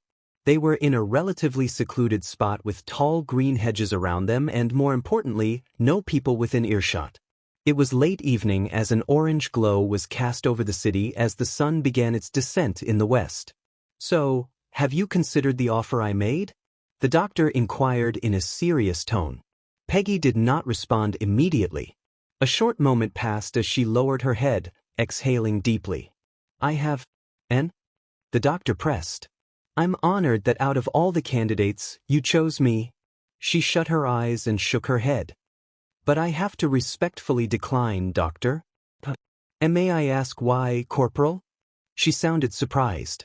Clearly this wasn't the answer she was expecting. I dunno, maybe because I don't want to be mutated into a monster, or something along those lines. Peggy dryly responded. See, Corporal? The redhead stammered. I can assure you that That what? I won't be mutated? I won't die. Peggy challenged. You said it yourself, Doctor. The project in itself is risky and practically untested. I'd essentially be your guinea pig. Corporal, I wouldn't ask for human test subjects unless I was 95% sure it'd be successful, the doctor asserted. Such a statistic did not alleviate Peggy's concerns one bit as she turned to the doctor incredulously. Only 95%, huh? And the other 5%? Well, the doctor tapped her index fingers together timidly. That is reserved for the unexpected circumstances that even I can't account for. DNA is crazy complex, ya know? She shook her head and adopted a determined look. But it will be successful. I've perfected the formula this time, I'm sure. Maybe you have, but honestly the whole idea behind the AMP is dangerous and too risky for my tastes. Peggy responded. I'm sorry, Dr. Hatsum, but my decision is final. You'll have to find someone else to test your formula on. Dr. Hatsum frowned, disappointed. I understand. Thank you for your time, Corporal. Again, thank you for the passes. Peggy nodded and stood up to leave. Good luck to you, Doctor. The same to you, Dr. Hatsum replied, disheartened. As the Marine walked away, Dr. Hatsum slumped her shoulders and practically deflated. Shoot, she exclaimed to herself. I was positive she'd accept, and Corporal Yamamoto was the perfect candidate too. Darn it. She collapsed back on the bench and groaned in frustration. At this rate, I'll have to choose one of those stuck-up jerks the colonel keeps recommending. She internally lamented. Idiot doesn't even understand how the formula works. Give it to those muscleheads and you'll practically be creating supervillains. The red-haired doctor stood up and collected her satchel. Too depressed to even see the expo now. Might as well just head on back. Try to rethink my strategy for acquiring candidates. She was about to walk until she overheard something. It sounded like Corporal Yamamoto was arguing with someone around the corner. She couldn't see her since a tall hedge was blocking the view. Curious, the doctor quietly walked closer and poked her head around the corner. Corporal Yamamoto was standing in front of a shorter, Asian-American boy. The doctor guessed he must have been in his late teens. It seemed the corporal was angry with the younger man if her posture and tone of voice was any indication. Dr. Hatsum knew she shouldn't eavesdrop on others' private affairs, but she couldn't help but be a little nosy. Was this the friend Yamamoto had mentioned? She remained hidden, quietly listening in. What was the worst that could happen? Moments prior, Izuku was walking out of Andoria Convention Center's East Gate. Taking the shortest route, he walked down the path leading through the garden square. The recruitment office would then be directly across the street. He pulled out his phone to text Peggy in case she was looking for him, but was confused to see her walking out from a perpendicular sidewalk up ahead. "Peg-chan? What are you doing out here?" Izuku asked, bemused. "Restrooms are that way." He pointed back to the main building. "Izuku-an?" Peggy was mildly surprised to see Izuku outside. She was sure he'd be enraptured with the robotics exhibit long enough for her to sneak back in unnoticed. Did he get concerned and start looking for her? "I could ask the same for you. I asked first." Izuku retorted. Peggy sighed, seeing no point in trying to lie. "I was just talking to a friend from work." "No big deal." Izuku cocked a brow. "The same one who gave you the passes?" "Yeah." She nodded. "You could have just told me. You didn't have to lie." Izuku lightly scolded. I know. "I apologize," Peggy replied, hanging her head low. "Should have been forthcoming." "Did they already leave?" "Yeah."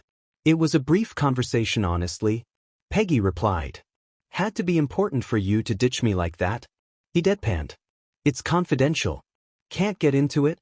Peggy rubbed her neck apologetically. "Hope you can understand." Izuku nodded.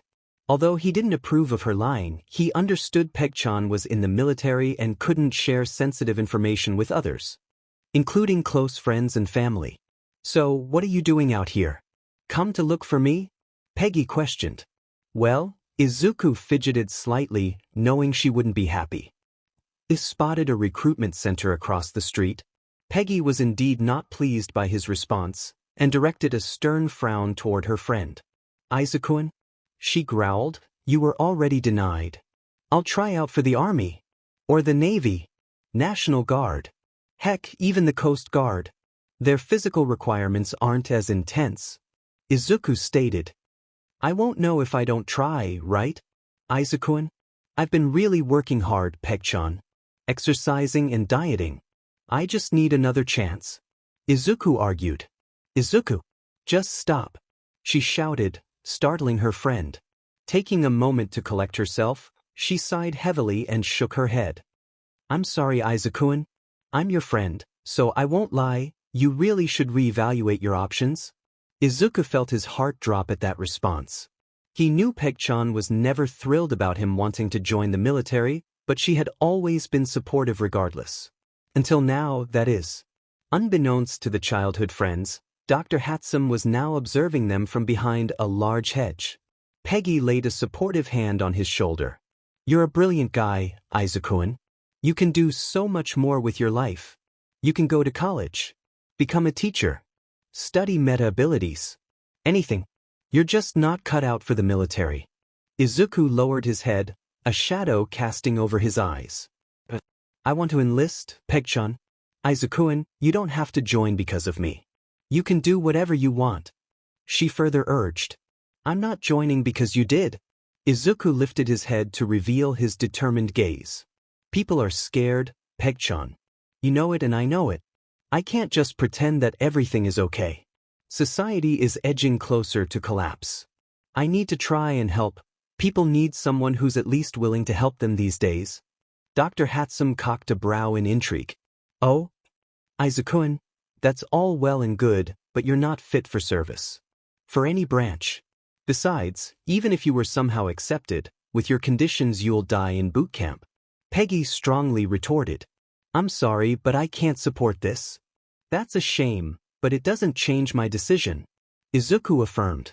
Peggy grabbed Izuku by his jacket and pulled him closer, her expression contorting into frustration. What are you trying to prove? Who cares what jerks like Zack say? Or anyone else for that matter. You don't need to prove anything to them. Follow your own dreams, Izuku. Why you got it wrong? It's not about proving anything to anyone. It's about doing what is right, he loudly declared. At the expense of your life? Even if you die without ever even stepping foot on the battlefield? Without saving anyone? What kind of hero is that? Peggy demanded. Izuku narrowed his gaze. A hero doesn't have to win, Peg-chan. They inspire. Peggy was momentarily surprised by that reply. Izuku continued. There are people risking their lives, Peg-chan. It doesn't matter if I'm small or frail, I have no right to do any less than them. It's not about me, and that's what you don't understand. Dr. Hatsum lightly gasped as her eyes widened.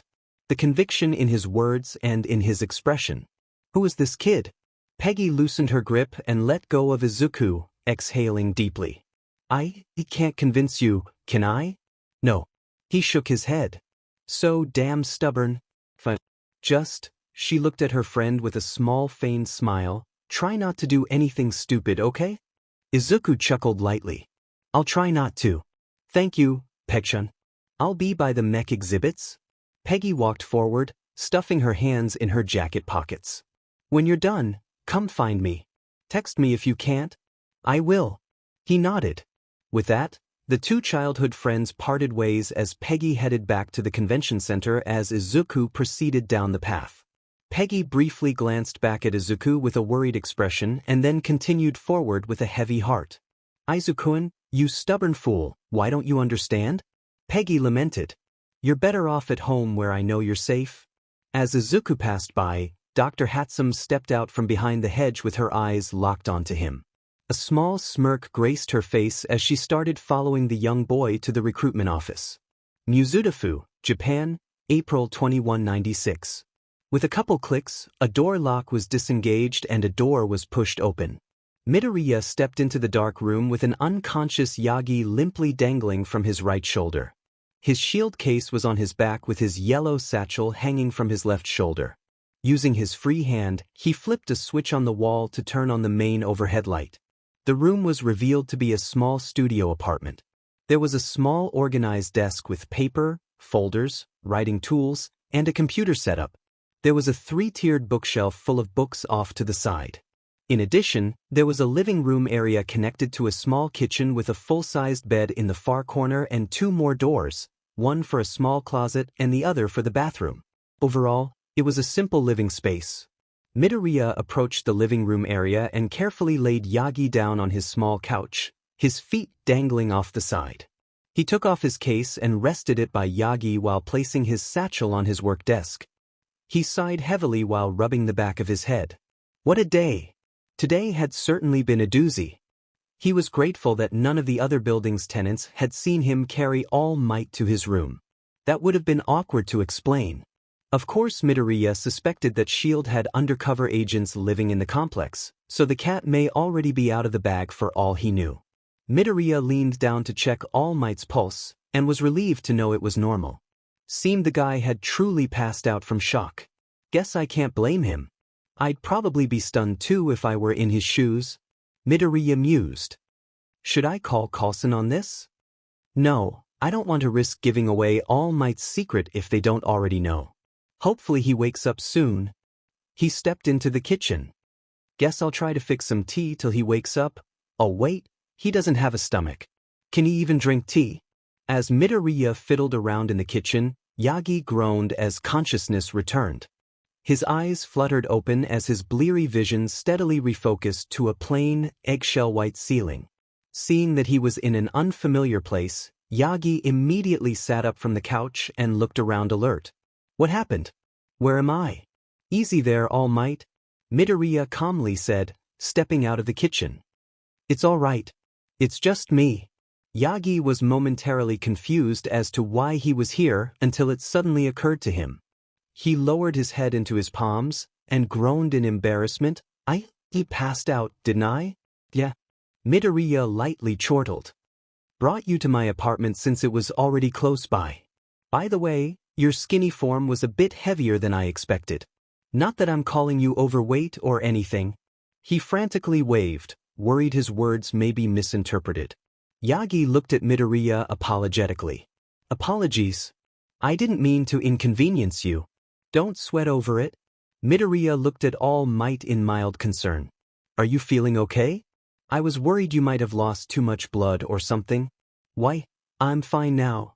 Yagi briefly looked around the room. He took note of the brown circular case by his feet. Pat? Midoriya smiled and nodded. Go ahead. Try to resist throwing it though. Teased. It's not a toy. Yagi chuckled a bit as he unzipped the case, pulling out the American-themed disc. He flipped it forward and back and stared in wonder. The sound it made was unique. It was reminiscent of a tuning fork. This is really light, yet it's so strong. All Might mused. History had never divulged what Cap's shield was made of. One of the biggest mysteries in pro-hero history that not even the biggest hero support companies were able to answer. Curious, Yagi figured there'd be no harm in asking, what's this thing made of? Adamantium vibranium alloy. Yagi blinked, dumbfounded. They're uber-rare metals. Midoriya explained. Super strong and lightweight? Guess I wouldn't be able to get one then, huh? Yagi joked. Midoriya smiled and shook his head. Nope, she's one of a kind. How's it feel to hold it? It feels... Yagi paused as he admired the symbol of the first hero. He couldn't believe he was actually holding it. Like it should be in a museum. Midoriya chuckled. That's a fair point. Yagi placed the shield down by his feet, leaning it against the couch. Gotta say, he looked around. I certainly wasn't expecting Captain America to live in a studio apartment. Midoriya shrugged. I prefer it actually. Helps me keep a minimalist mindset. Do you want any water? I'd offer tea, but I wasn't sure with your condition and all. Tea is fine actually. Yagi assured. It's just coffee and most solid foods I can't really consume anymore. Midoriya nodded and walked back into the kitchen. As the vedette prepared to put on a pot of tea, Yagi's eyes slowly widened in realization. This was real. He was actually talking to the first hero himself, the man he had admired and based his own pro-hero career on. It was so surreal. Talking to an historic figure that should have been dead over a century ago. Over tea no less. He was wondering if overexerting himself against that sludge villain was affecting his mind. He stopped to look at Midoriya. The few written accounts that had survived the Third War described Captain America as an Asian American, Japanese, according to some writings. Of course, nothing was ever officially confirmed, and the truth had remained a mystery. Until now, that is. So, you're really him, huh? You're the Captain America? Yeah. Midoriya glanced back, smiling nervously. Please don't pass out again. But I don't... Yagi stammered in disbelief. How? How are you still alive? Well, that's a long story actually. Some of it I can't really get into. With the tea on, Midoriya stepped away and leaned on the countertop. But the short story is that I got into an altercation, and it resulted in me being frozen in the Arctic. Wait, frozen? Yagi blinked. Shouldn't you be dead then? Midoriya nodded, keeping an even look. Yeah, I should, but I guess fate had other plans. Altercation? Not exactly specific. Yagi racked his brain for any clues based on his past extensive study into Captain America's hero tenure. He had been to many places across the globe. According to history, the last place he had been spotted by the public eye was. Wait, did this happen during your time in Norway? Midoriya glanced back with a mildly surprised look. You know your stuff, huh? It was actually... What happened? According to eyewitnesses, Oslo was the last place you were seen before you disappeared. Midoriya lowered his head, shifting uncomfortably. Sorry, I can't really get into that part of it. Maybe another time. Yagi was a bit disappointed. However, out of respect, he didn't pry any further on the matter. After the tea was finished, Midoriya carefully brought it over to the couch and placed it on a small coffee table. As All Might took a sip, he tried to keep a straight face despite the bitterness biting his tongue. Definitely needs work? He inwardly commented. He didn't want to dare call out his hero for making bitter tea. Midoriya noticed as he took a seat in a chair across the table. Sorry if the tea isn't to your liking. Still learning? He chuckled awkwardly. Not commenting, Yagi sat the cup down and looked at the verdette seriously. I've got some questions. I can imagine, Midoriya noted. How much time ya got? Plenty. Can't promise to answer all of them, at least, not yet. But fire away. Midoriya extended his index finger and thumb to mimic a pistol, but then immediately panicked. Oh wait. Ugh, pointing is rude in Japan, right? Sorry about that. No. Don't worry about it. Yagi placated, reassuring the verdette. Guess he wasn't lying when he said he grew up in America. But that does beg the question. Why are you in Japan? All Might inquired. Shield, he simply replied. Yagi cocked an eyebrow in bewilderment. Shield? He knew they were a counterterrorism/intelligence agency headquartered in America. They had influence both nationally and globally, essentially the old American CIA on steroids. He personally knew a few people who worked in high places with them. A couple of them even knew his secret. But what did they have to do with this? He connected the dots and it occurred to him. They're the ones who found you, right? In the Arctic? Midoriya nodded in confirmation. Several months ago, a research crew found me. SHIELD came in and carefully thawed me out, helped me recover while filling me in on my situation. There were many questions running through All Might's head. For starters, why would SHIELD send Cap to Japan? Shouldn't he be back in America? Furthermore, was he telling the truth in his plan to attend UA University? Why did he even want to attend a hero university? Also, how the heck could someone survive in ice for over 150 years? He was curious about what questions to ask until he remembered an important detail from their first encounter. You said you were quirkless. But that doesn't add up. The historical records say Captain America was born with an augmentation-type quirk that enhanced his physical and mental capabilities. That's a lie. Midoriya said flatly, surprising All Might. At least the born with a quirks part? What do you mean by that? Yagi was very intrigued. The higher-ups spun that story because they thought the masses should believe their Sentinel of Liberty was a natural-born hero. But the truth is, I'm not. I wasn't born with any abilities, I was given them. He revealed. Yagi's eyes shot open in shock. What? I know, sounds ridiculous, right? I mean, the idea of a person being given a superpower? Sounds like something straight out of a comic book? Midoriya chuckled ruefully. But it's the truth. It took every ounce of Yagi's self-control to stay silent.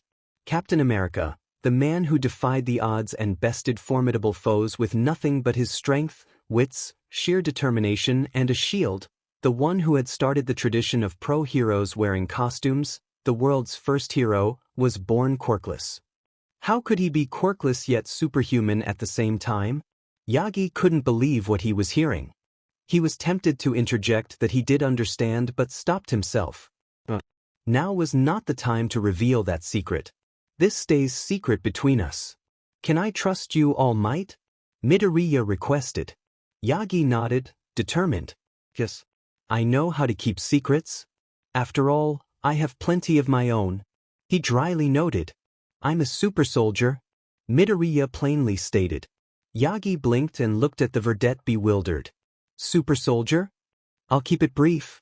I'm essentially a test subject for a US military project to create artificial meta users trained to be highly effective soldiers, hence the name, Super Soldier. Yagi's eyes widened in shocked disbelief. He was about to interject that it sounded ludicrous but remembered his own origins and the source of his own power. He remained silent and listened. I wasn't born strong. In fact, I used to be just a small, scrawny sick kid. I was determined to help out in any way I could. Through fate or chance encounter, however you want to spin it, I was selected to be a part of America's top-secret super soldier project. Midoriya explained. Now, this tidbit of information certainly threw Yagi Toshinori for a loop. One of the most muscular, masculine heroes in history was once a frail and scrawny man? The press would have a field day with that information. He couldn't help but feel empathetic toward Midoriya, given his own backstory and current weakened condition. I was given a serum that enhanced not just my physical body, but my mental capacities and psychological traits as well, with a few other side effects.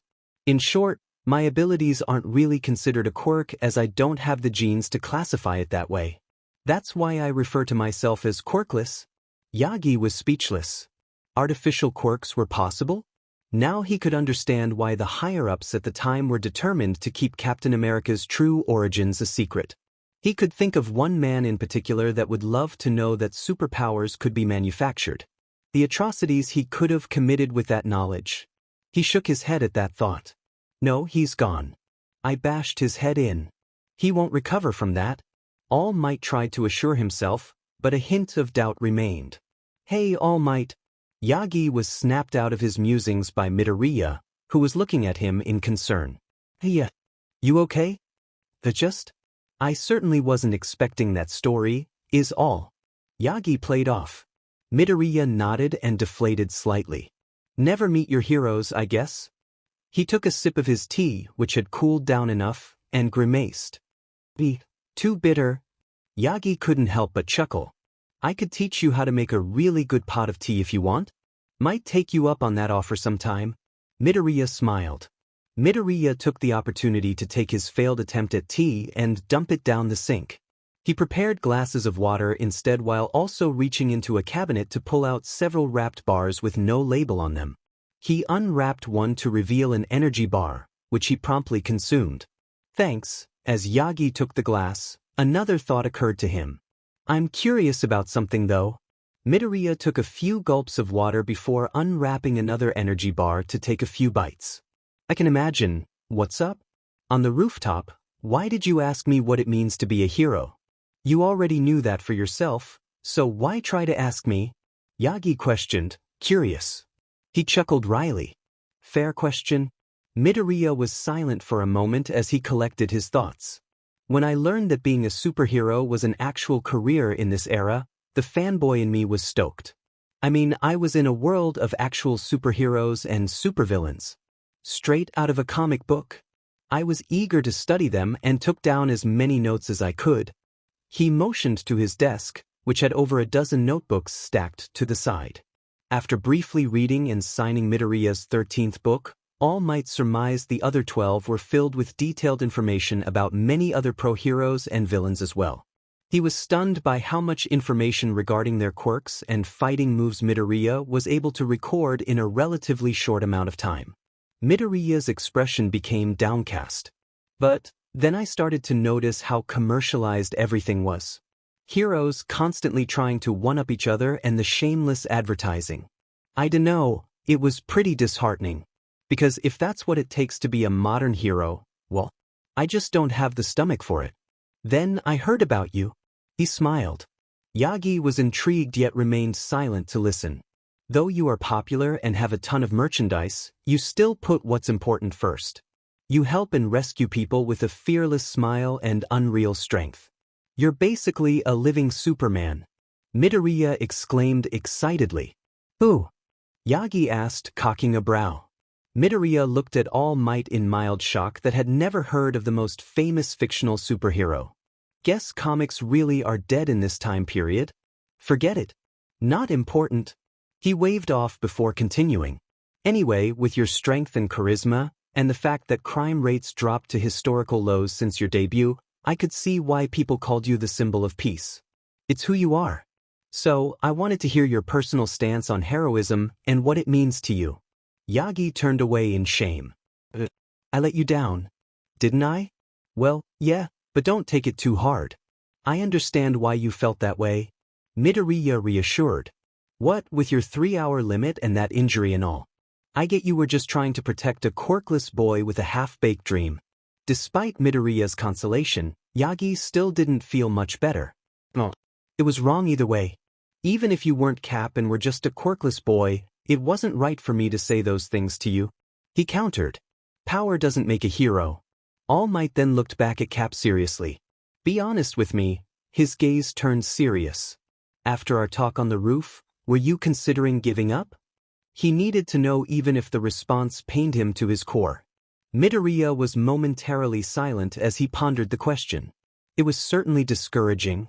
I won't lie. But give up? I don't think I could even if I tried. Yagi's eyes widened in mild surprise. Besides, there are others that do support me and what I stand for, so it's not like I would have been completely alone in this. Shield. Yeah. At least some people in it. Midoriya remarked. If you're involved with SHIELD, then why are you here in Japan studying for UA Academy? Couldn't they just give you a pro-hero license with their pull in the US government? Yagi inquired further. Well, at first SHIELD was adamant that after I recovered, I was put back in the field in secret. At least the director was. Midoriya answered. In secret? You mean like an underground hero then? Something like that? Midoriya nodded. They don't want the world to know that I'm still alive nor my true origins, remember? Right? So why didn't you accept? Yagi was genuinely curious. Honestly, I wasn't really interested in jumping right back into the fray. He frowned sadly. I was in a new world. Everything I knew and loved was gone. Also, not sure if I can fully trust SHIELD or not. Midoriya mused. Yagi nodded in understanding. He needed time to grieve, to adjust. Make sense? Plus, the idea of just being given a hero license while nearly all the other pros had to work years to earn theirs just didn't sit well with me, the Verdette confessed. I'd rather earn it than just be handed one. Yagi could admire Cap's earnest desire to earn a license. Nonetheless, he couldn't help but feel Cap had already earned it with his past exploits. Did the captain not see it that way? Then, they decided on another idea. UA Academy. Yagi realized, starting to connect the dots. Midoriya nodded. It was decided the best way to get me reaccumulated to the world while getting me up to speed on modern heroics was to send me to hero school, with real people all around my age. He answered. UA University is the best hero academy in Japan, possibly in all of Asia. I thought it'd be a great experience to learn from the best of the best and reconnect with my heritage and all. I suppose that makes sense. Wait, how old are you? 21. 22 in July. Yagi was surprised. So young. All the surviving records said he was in his early 30s. Did the US government lie about that too? Figures. So, yeah, that's why I'm here. Izuku smiled sheepishly. It'd be a nice way to help me readjust to the world while also giving me time to catch up on everything and the time to retrain my body. Train? Yagi cocked a brow ridge, confused. You seem fit already though? Izuku rubbed his neck in a sheepish manner. Yeah, my muscles are still atrophied from being on ice for so long. Yagi's eyes slightly widened as an idea occurred to him. He was planning on enrolling as a UA faculty member in hopes of finding a worthy successor to One for All. But sitting in front of him was the legendary hero himself, Captain America. He was also young and a UA student hopeful. He'd be the perfect candidate. The prospect of Captain America himself being the next wielder of One for All really excited Yagi Toshinori. Then, Yagi stopped that train of thought, remembering Midoriya's reasons for attending UA Academy. Honestly, I wasn't really interested in jumping right back into the fray. I was in a new world. Everything I knew and loved was gone. He has so much on his plate right now. It wouldn't be fair to spring something as big as One for All on him. He thought and came up with another idea. But that doesn't mean I can't help him.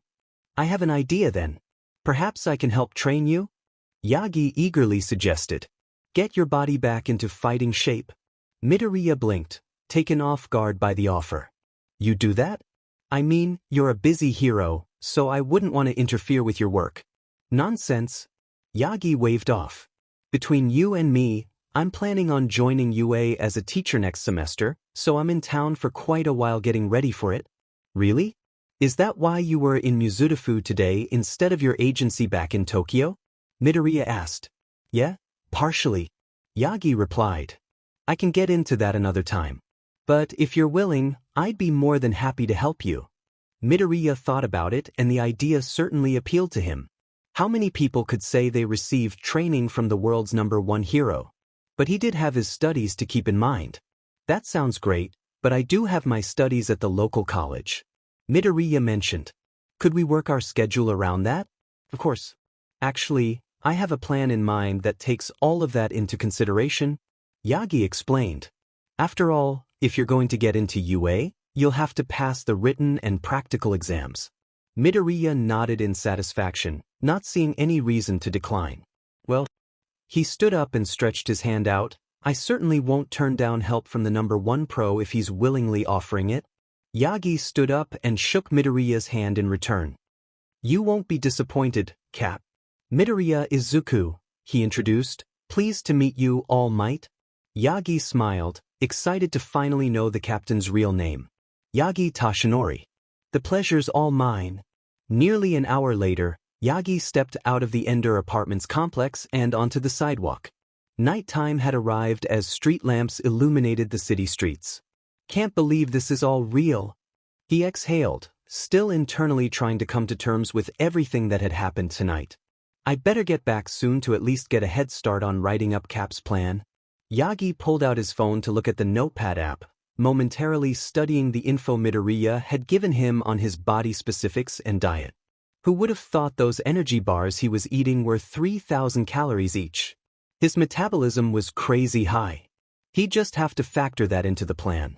He hoped Midoriya would have a sizable food budget though. Yagi then switched to the GPS app. The truck's parked over a few miles away. Maybe I should call a cab? Although I guess a little walking won't hurt. Taking a deep breath of the brisk night air, Yagi walked down the street. However, he didn't make it far before a vehicle suddenly drove up beside him and stopped. Much to his surprise, it was a 1962 Restomod, cherry red Chevrolet Corvette convertible with a red cloth roof up, bearing California license plate numbers 381 PC. Yagi's eyes widened as he only knew one person who owned and drove a piece of automotive history like this. The right side window slid down, revealing the driver on the left side and confirming the car was left-hand drive, as well as the identity of the driver. The driver was an American-looking Caucasian man 182 centimeters, 6 feet 0 inches, tall with a muscular build and short brown hair. He wore a black suit with a white button shirt with a silver pennant of an eagle on his jacket and black shades over his eyes. All in all, the man's appearance practically screamed government agent. Need a lift, stranger? He asked in fluent Japanese. You look like you could use one. Phil? Yagi walked to the car with a small smile. It's been a while. Hop in. Agent Phil Coulson of S.H.I.E.L.D. gave a wry smile. Let's go for a drive, Toshinori. After today's events, Yagi was feeling pretty exhausted. So, Coulson saving him from walking several miles was a welcome relief. Yagi pulled open the door and slid into the passenger seat while internally admitting it felt odd to be riding in a left-hand drive vehicle after so long. That brought up another question in All Might's mind. How was he even allowed to drive this car in Japan? As soon as All Might closed the door, the car jerked forward rapidly enough to leave a skid mark in the pavement. Nevertheless, Agent Coulson stayed under the speed limit.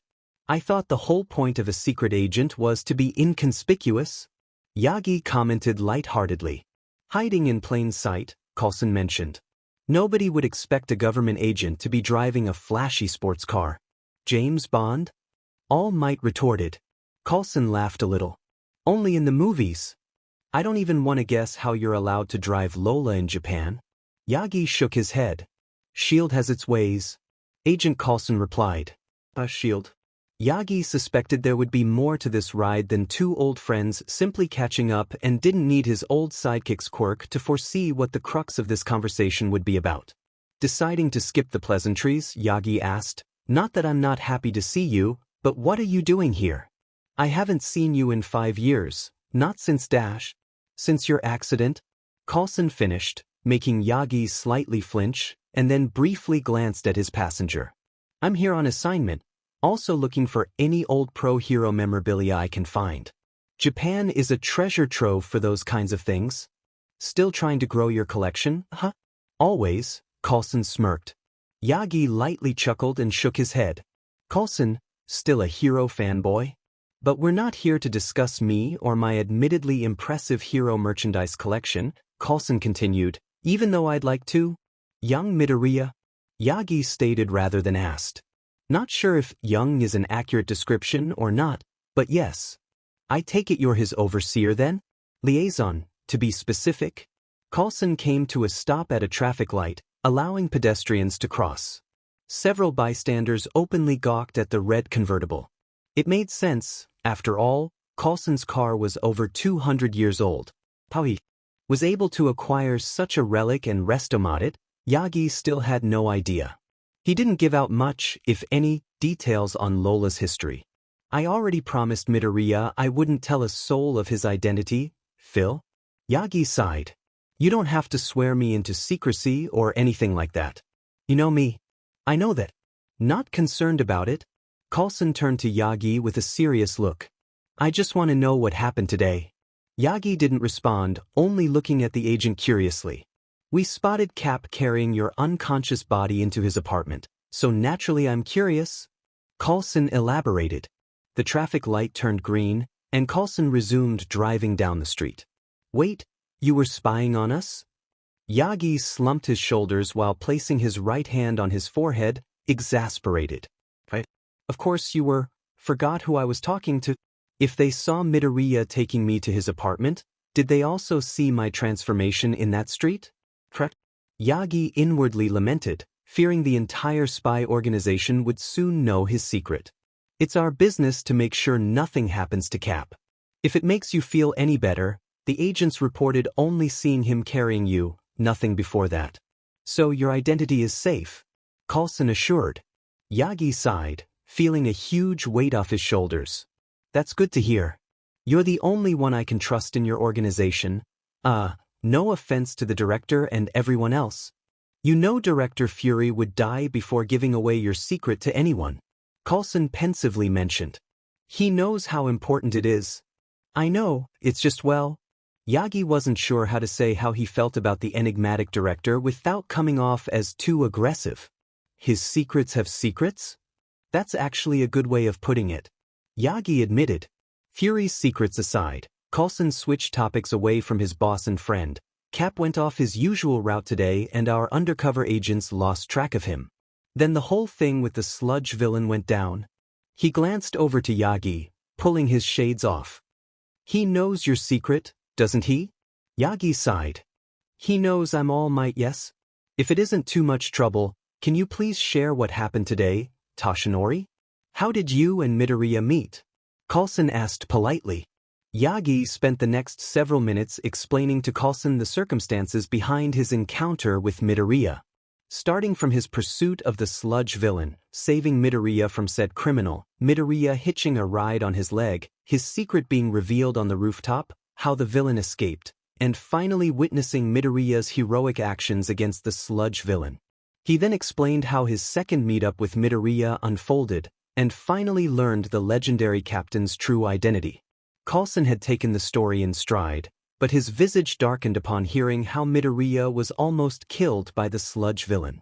It seemed he would need to have a long, unpleasant discussion with those Level 3 agents tasked with watching Cap. As soon as Yagi finished, the Level 7 agent nodded. I see. Explains why Cap didn't want to give details earlier. He didn't want to risk giving away your identity and condition. I suppose I should let him know that at least you and the director know of my condition and there's no need to hide it from you. Yagi noted. Thank you, Toshinori. I assure you that today's blunder on our end won't happen again. I'll make sure of it. Coulson's tone was dead serious, making Yagi a tad nervous. He hoped Coulson wouldn't be too hard on whatever agents were tasked with overseeing Cap. Also, did you really pass out? Coulson teased. Yagi visibly sweated. Let's not dwell on that. He shouted in embarrassment. From there, Yagi mentioned he would be helping Midoriya train to get him in shape for UA University's entrance exam. In addition, he pointed out Midoriya's food budget would likely need to be increased to compensate for the extra food he'd be consuming. Coulson was very understanding of it all. After receiving directions from Yagi, they finally arrived at the location of his parked white pickup truck. Thanks again for the lift, Phil, Yagi said while climbing out of the car. Anytime. One more thing, Tashinori, you were planning to make him your successor, weren't you? Coulson inquired seriously. Yagi lightly gasped in surprise. How did you? Wasn't hard to figure out, and honestly, I can't blame you for considering him. Did you ask him? No. Yagi shook his head. It wouldn't be right. Not now. Keep in mind, your time is running out. I don't think I need to stress how important the symbol of peace is to society. Yagi remained silent. Of course he knew that. He knew his time as a pro-hero was coming to a close soon. It was the reason he was attending UA next semester in the first place. To find a worthy successor. With that said, don't wait too long to at least ask him. Coulson stated. I'm sure Cap'll understand if you explain everything to him. Yagi did not respond as he lowered his head in rumination. We'll be keeping our distance. Train him however you see fit. Just remember though, his studies are also important. Coulson firmly stated. I know that. Good seeing you again, Phil. Yagi closed the door and turned to face his truck. An idea then came to him. By the way, Itsukachi, and I ought to catch up sometime. He looked back and was stunned to see Lola and Coulson were already gone. How'd he leave without making a noise? He sighed, mildly frustrated. How does he keep doing that? San Francisco, California, April 2042. Izuku stepped into the military recruitment office and walked through the small lounge area to the front desk. There was a sole recruiter on duty wearing his standard-issue camo combat uniform, sitting at the desk playing solitaire on his desktop. He was simply waiting to clock out and was pleasantly surprised to see someone walking into the office only 15 minutes till closing time. Doing his duty, he stood up and greeted the guest. Welcome to the Andoria Army Recruiting Station. My name is Staff Sergeant Dash. He paused when he finally took notice of Izuku. Izuku remained oblivious to his stare and stepped up to the desk. Good evening, sir. I want to enlist for the army. I've already taken the ASVAB test, and my information should already be on file, if that helps. I see, the recruiter nodded, seeing that his job should be easier. Have you enlisted for any other military branches, son? Izuku frowned. Yes, the Marines. I was rejected. Mind giving me your social security number so that I can bring up your records? The recruiter took a seat back at his desk. After giving the recruiter his information, Izuku's file was brought up on the desktop screen. The staff sergeant made sure not to visibly wince at the boy's poor PFT results. Unfortunately, with his physical and medical conditions, there'd be no way he could be accepted in any military branch. He was about to break the bad news to him until the bell at the door rang, signaling that another person walked in. It had been dead for most of the evening, and now people were starting to walk in so close to closing time? Typical. Welcome to the Andoria Army Recruiting Station. If you could take a seat, I'll be with you. The recruiter was cut off when the new person, an Asian American woman wearing a lab coat, walked past Izuku and up to the desk. At ease, Staff Sergeant Ted Gray, Dr. Hatsum said while pointing to Izuku. I'm with him. Izuku blinked dumbly. Who was this woman? He didn't know her. Stared at her closely and, aside from her being quite beautiful, something seemed familiar about her. Dr. Hatsum pulled out an ID card from her satchel, handing it to the recruiter. Staff Sergeant Ted Gray's eyes widened slightly as he read it. What was someone with her kind of military clearance doing in his recruiting station? He glanced over to Izuku, who seemed equally confused. If it's all the same with you, Staff Sergeant, I'd like to supervise this young man's physical test. Dr. Hatsum requested. Huh. Izuku was left further dumbfounded. Who is she? According to his records, he's already taken and failed the physical test for the Marine Corps just earlier this week. So, I don't see why. It's the Marines, Staff Sergeant. You know how brutal their physicals are. Doesn't hurt to give this young man another chance, now does it? Dr. Hatsum smiled. Staff Sergeant Gray pondered for a moment and conceded. It was late and there'd likely be no one else coming in tonight anyways. Might as well get it over with now. Fine. He conceded. Opening a drawer, he pulled out a clipboard with some paper to hand to the doctor. There's a room in the back. You can take Mr. Midoriya there. Try to be quick though, doctor, we're going to be closing soon. Taking the clipboard, Dr. Hatsum gave a thumbs up. Thanks, Staff Sergeant. You're the best. She motioned for Izuku to follow her. He complied but was still bewildered over the situation. Dr. Hatsum and Izuku stepped into a room with a treadmill and exercise mats positioned across the floor and U.S. Army motivation posters on the white walls. All right, Mr. Midoriya? Or do you prefer Midoriya-san? Dr. Hatsum asked, a Japanese accent present in her voice. Izuku is fine. He replied. You from around here, Izuku? Well, I was born in Japan. But my mom and I moved to Fresno when I was 3. Izuku explained. I am an American citizen, if you're wondering. Good thing you guys moved from Japan when you did? Dr. Hatsum grimly thought before refocusing. Sorry if I sound rude, but who are you? Izuku asked, confused. Up there at the desk you acted like you knew me. But I don't believe I've ever met you. Oh, silly me. Where are my manners? She laughed awkwardly. Composing herself, she held out her hand. Dr. Teruko Hatsum? Izuku shook her hand. Izuku Midoriya. Pleasure to meet you, doctor. He paused when he noticed, behind her glasses, 3 light yellow rings in Dr. Hatsum's eyes around her green irises. He didn't want to be insensitive, but he figured it wouldn't hurt to ask. Doctor, what are those circles in your eyes?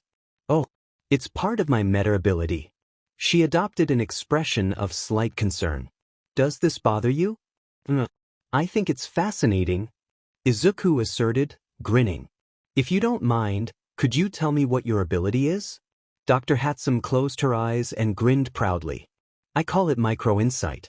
It allows me to zoom in on objects at the microscopic level and provides me a solid understanding of that object's inner workings, whether it's organic or not. Pretty cool, right? Opening her eyes, she was taken aback to see Izuku briskly scribbling notes down in a notebook. Fascinating, a meta-ability like that is perfect for the science field. I wonder what the limit is on how far you can zoom in on something. How long can you zoom in? Does it cause eye strain if you use it too long? How much knowledge do you gain from the object? Do you acquire more insight the longer you look at it? Is it possible to gain absolute knowledge on it? He continued to murmur. Dr. Hatsum blinked twice, sweat dropping. Whoa, this kid sure is analytical. I'd be impressed if it wasn't kind of creepy. Also, where'd he get that notebook? She internally mused. Izuku suddenly gasped as his eyes widened in realization. Wait, hold on, you're the Dr. Teruko Hatsum? You've heard of me? She cocked an eyebrow. Have I? His eyes sparkled in amazement. You're one of the world's most renowned scientists when it comes to the study and understanding of meta-abilities. I've read both volumes of your book. I'm actually getting started on volume 3 soon. And you, understand it? She was definitely surprised that a teen was able to understand her writings. It certainly wasn't directed at the average reader. Of course. You've proven that not all meta-abilities are the same even if they share similarities. They're unique to each individual. And each ability stems from a quirk factor, as you dubbed it, encoded in a person's genes. It's very fascinating stuff, he exclaimed excitedly. I can't believe I'm actually meeting you in the flesh. He then groaned and face-bombed in frustration. Shoot, if only I brought my books for you to sign. Putting aside his muttering, Dr. Hatsum was impressed by Izuku's intellect. She glanced at Izuku's notebook in curiosity. Are those your notes on meta-abilities? When Izuku nodded, she asked, Mind if I take a look? Sure. Nothing too special though. I just like to take notes on them since it's a hobby of mine. Izuku commented while handing her his notes. Dr. Hatsum flipped through the notebook and was stupefied. He had pages dedicated to different people detailing their meta-abilities' strengths and weaknesses and how they could be implemented. The latest page was a quick full-body sketch of her with notes of her own meta-ability and its practical uses listed by it. She was amazed as some of her own colleagues couldn't write notes this detailed. And he only did this as a hobby. Not gonna lie, this is some impressive stuff, kid, she stated, handing the notebook back to Izuku. I'd kill to have an assistant like you. He blushed and rubbed the back of his neck from the unexpected praise. Oh, thanks. That means a lot coming from you, he stammered bashfully. Oh, Hatsum's eyes widened. Right? The exercises. Let's get started so the staff sergeant can come home soon, yeah? Izuku nodded in determination. Right? From there, Dr. Hatsum gave Izuku the Army's physical fitness test, which consisted of the following exercises: 2 minutes of push-ups, 2 minutes of sit-ups, and a 2-mile timed run.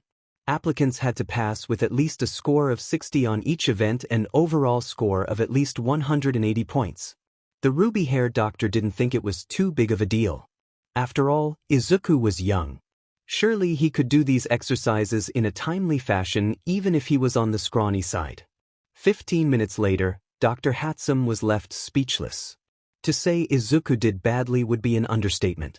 He could barely do 10 push-ups and sit-ups and was forced to stop in the middle of his run on the treadmill to take multiple puffs from his inhaler. She tailed up his score and visibly winced. 70 overall. This kid shouldn't be anywhere near the military. His asthma alone is a big disqualifier.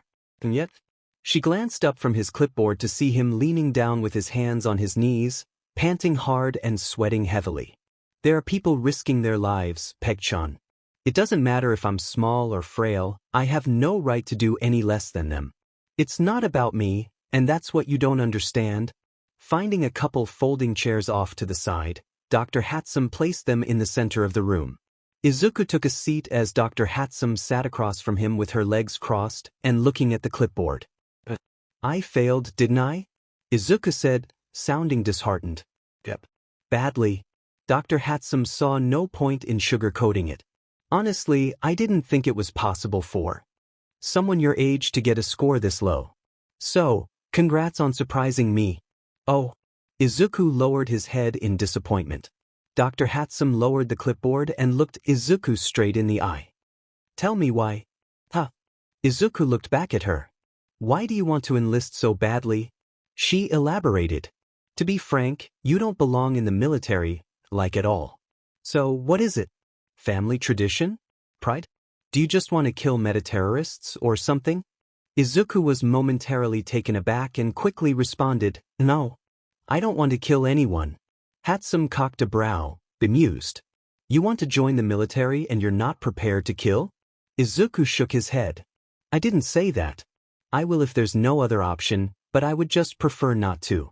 I want to save and protect people, like a hero should. A hero? Yeah. Izuku smiled wistfully. It may sound idealistic and silly to some, but I think the coolest and noblest thing a person can do is risk their lives to save others, wanting nothing in return. He clenched his fist. I know I'm weak and frail, but I'm determined to help in any way I can. Dr. Hatsum grinned widely, barely able to contain her excitement. This kid. She closed her eyes and looked away, keeping her composure. You're right. That is pretty idealistic and old-fashioned if I'm being honest. But, she turned her gaze back to him, people these days may just need a little bit of old-fashioned heroism. Wouldn't you say? Izuku was unsure of what to make of her statement at first but nodded in agreement. Yeah. I can offer you a chance. However, she reached into her satchel bag and pulled out several papers. It's on the condition that you join this program. Izuku took the papers and quickly looked over them. From what he could gather, these were waiver and consent forms to participate in a military project. MP? He couldn't find the words for the acronym anywhere on the pages. You're not 18 yet, right? No. I will be in July. I already have my father's consent though. He doesn't care either way. He shrugged nonchalantly. Dr. Hatsum nodded. Her intuition told her there was a story there but opted not to pry. Maybe another time. Okay, just have him sign this and fax or email it here. She handed Izuku a detailed form for parental consent. Just know that if you are brought on board, you'll be sworn into secrecy. Dr. Hatsum explained, sounding serious. This is a very important project and, I won't lie, we need worthy and willing candidates badly. I wonder what this is for exactly? Izuku internally wondered. It sounds like a big deal. Is this supposed to be dangerous or something? I can't give you more details until all your paperwork is signed and you're sworn in. But honestly, kid, this is going to be your only chance to get enlisted. So, if you're willing to dash, I'll do it. Izuku quickly responded, adopting a determined expression. Dr. Hatsum smirked. No hesitation. I like you, kid. Izuku spent the next few minutes signing the papers before handing them back to Hatsum, who placed them in her bag. Once all your paperwork goes through, you'll get an acceptance letter in the mail. It'll detail the time and place for us to meet up again. Dr. Hatsum explained as she stood up. Get you sworn in and all that jazz? Izuku was trying to keep his composure but couldn't hold back a few tears. Thank you, Dr. Hatsum. I promise. I won't let you down. Don't thank me just yet, kid. She shot him a roguish smirk. You haven't entered the crucible yet. The what?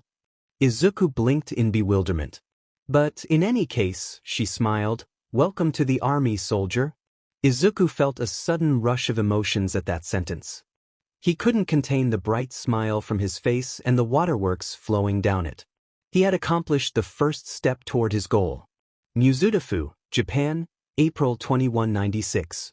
It was breaking dawn at Takoba Municipal Beach Park, 4:45 a.m., to be exact. The sun's yellow rays peeked over the eastern horizon across the ocean, providing a magnificent orange sheet of gleam against the blue darkness of the concrete jungle. The waves crashed against the sandy beach, depositing several empty metal soda cans. The cans, however, were lost amongst the mountains of garbage and scrap piled across the coastline. It was essentially a scrapyard with an oceanfront view. Yagi Toshinori pulled up in his white pickup truck and parked in front of the beach. He stepped out wearing baggy black sweatpants, a loose blue shirt, and white shoes with a black backpack slung over his shoulder. Looking out at the heaps of junk, he whistled in amazement. The pictures online didn't do the scale of the garbage on this beach any justice. Yes. This will do splendidly for Cap's training. He nodded in satisfaction. He proceeded down the sidewalk toward the stairway that went down to the beach and was surprised to already find Midoriya by the stairs doing military-style push-ups. Young Midoriya? He corrected himself, not wanting to risk blowing Midoriya's identity. Good morning, Yagi-sen. Midoriya replied in English, finishing a few more push-ups before jumping to his feet. He wore a black sleeveless workout shirt with the U.S. Army logo in the center, dark green sweatpants, and red work boots with black laces and heels. A pair of dog tags hung around his neck.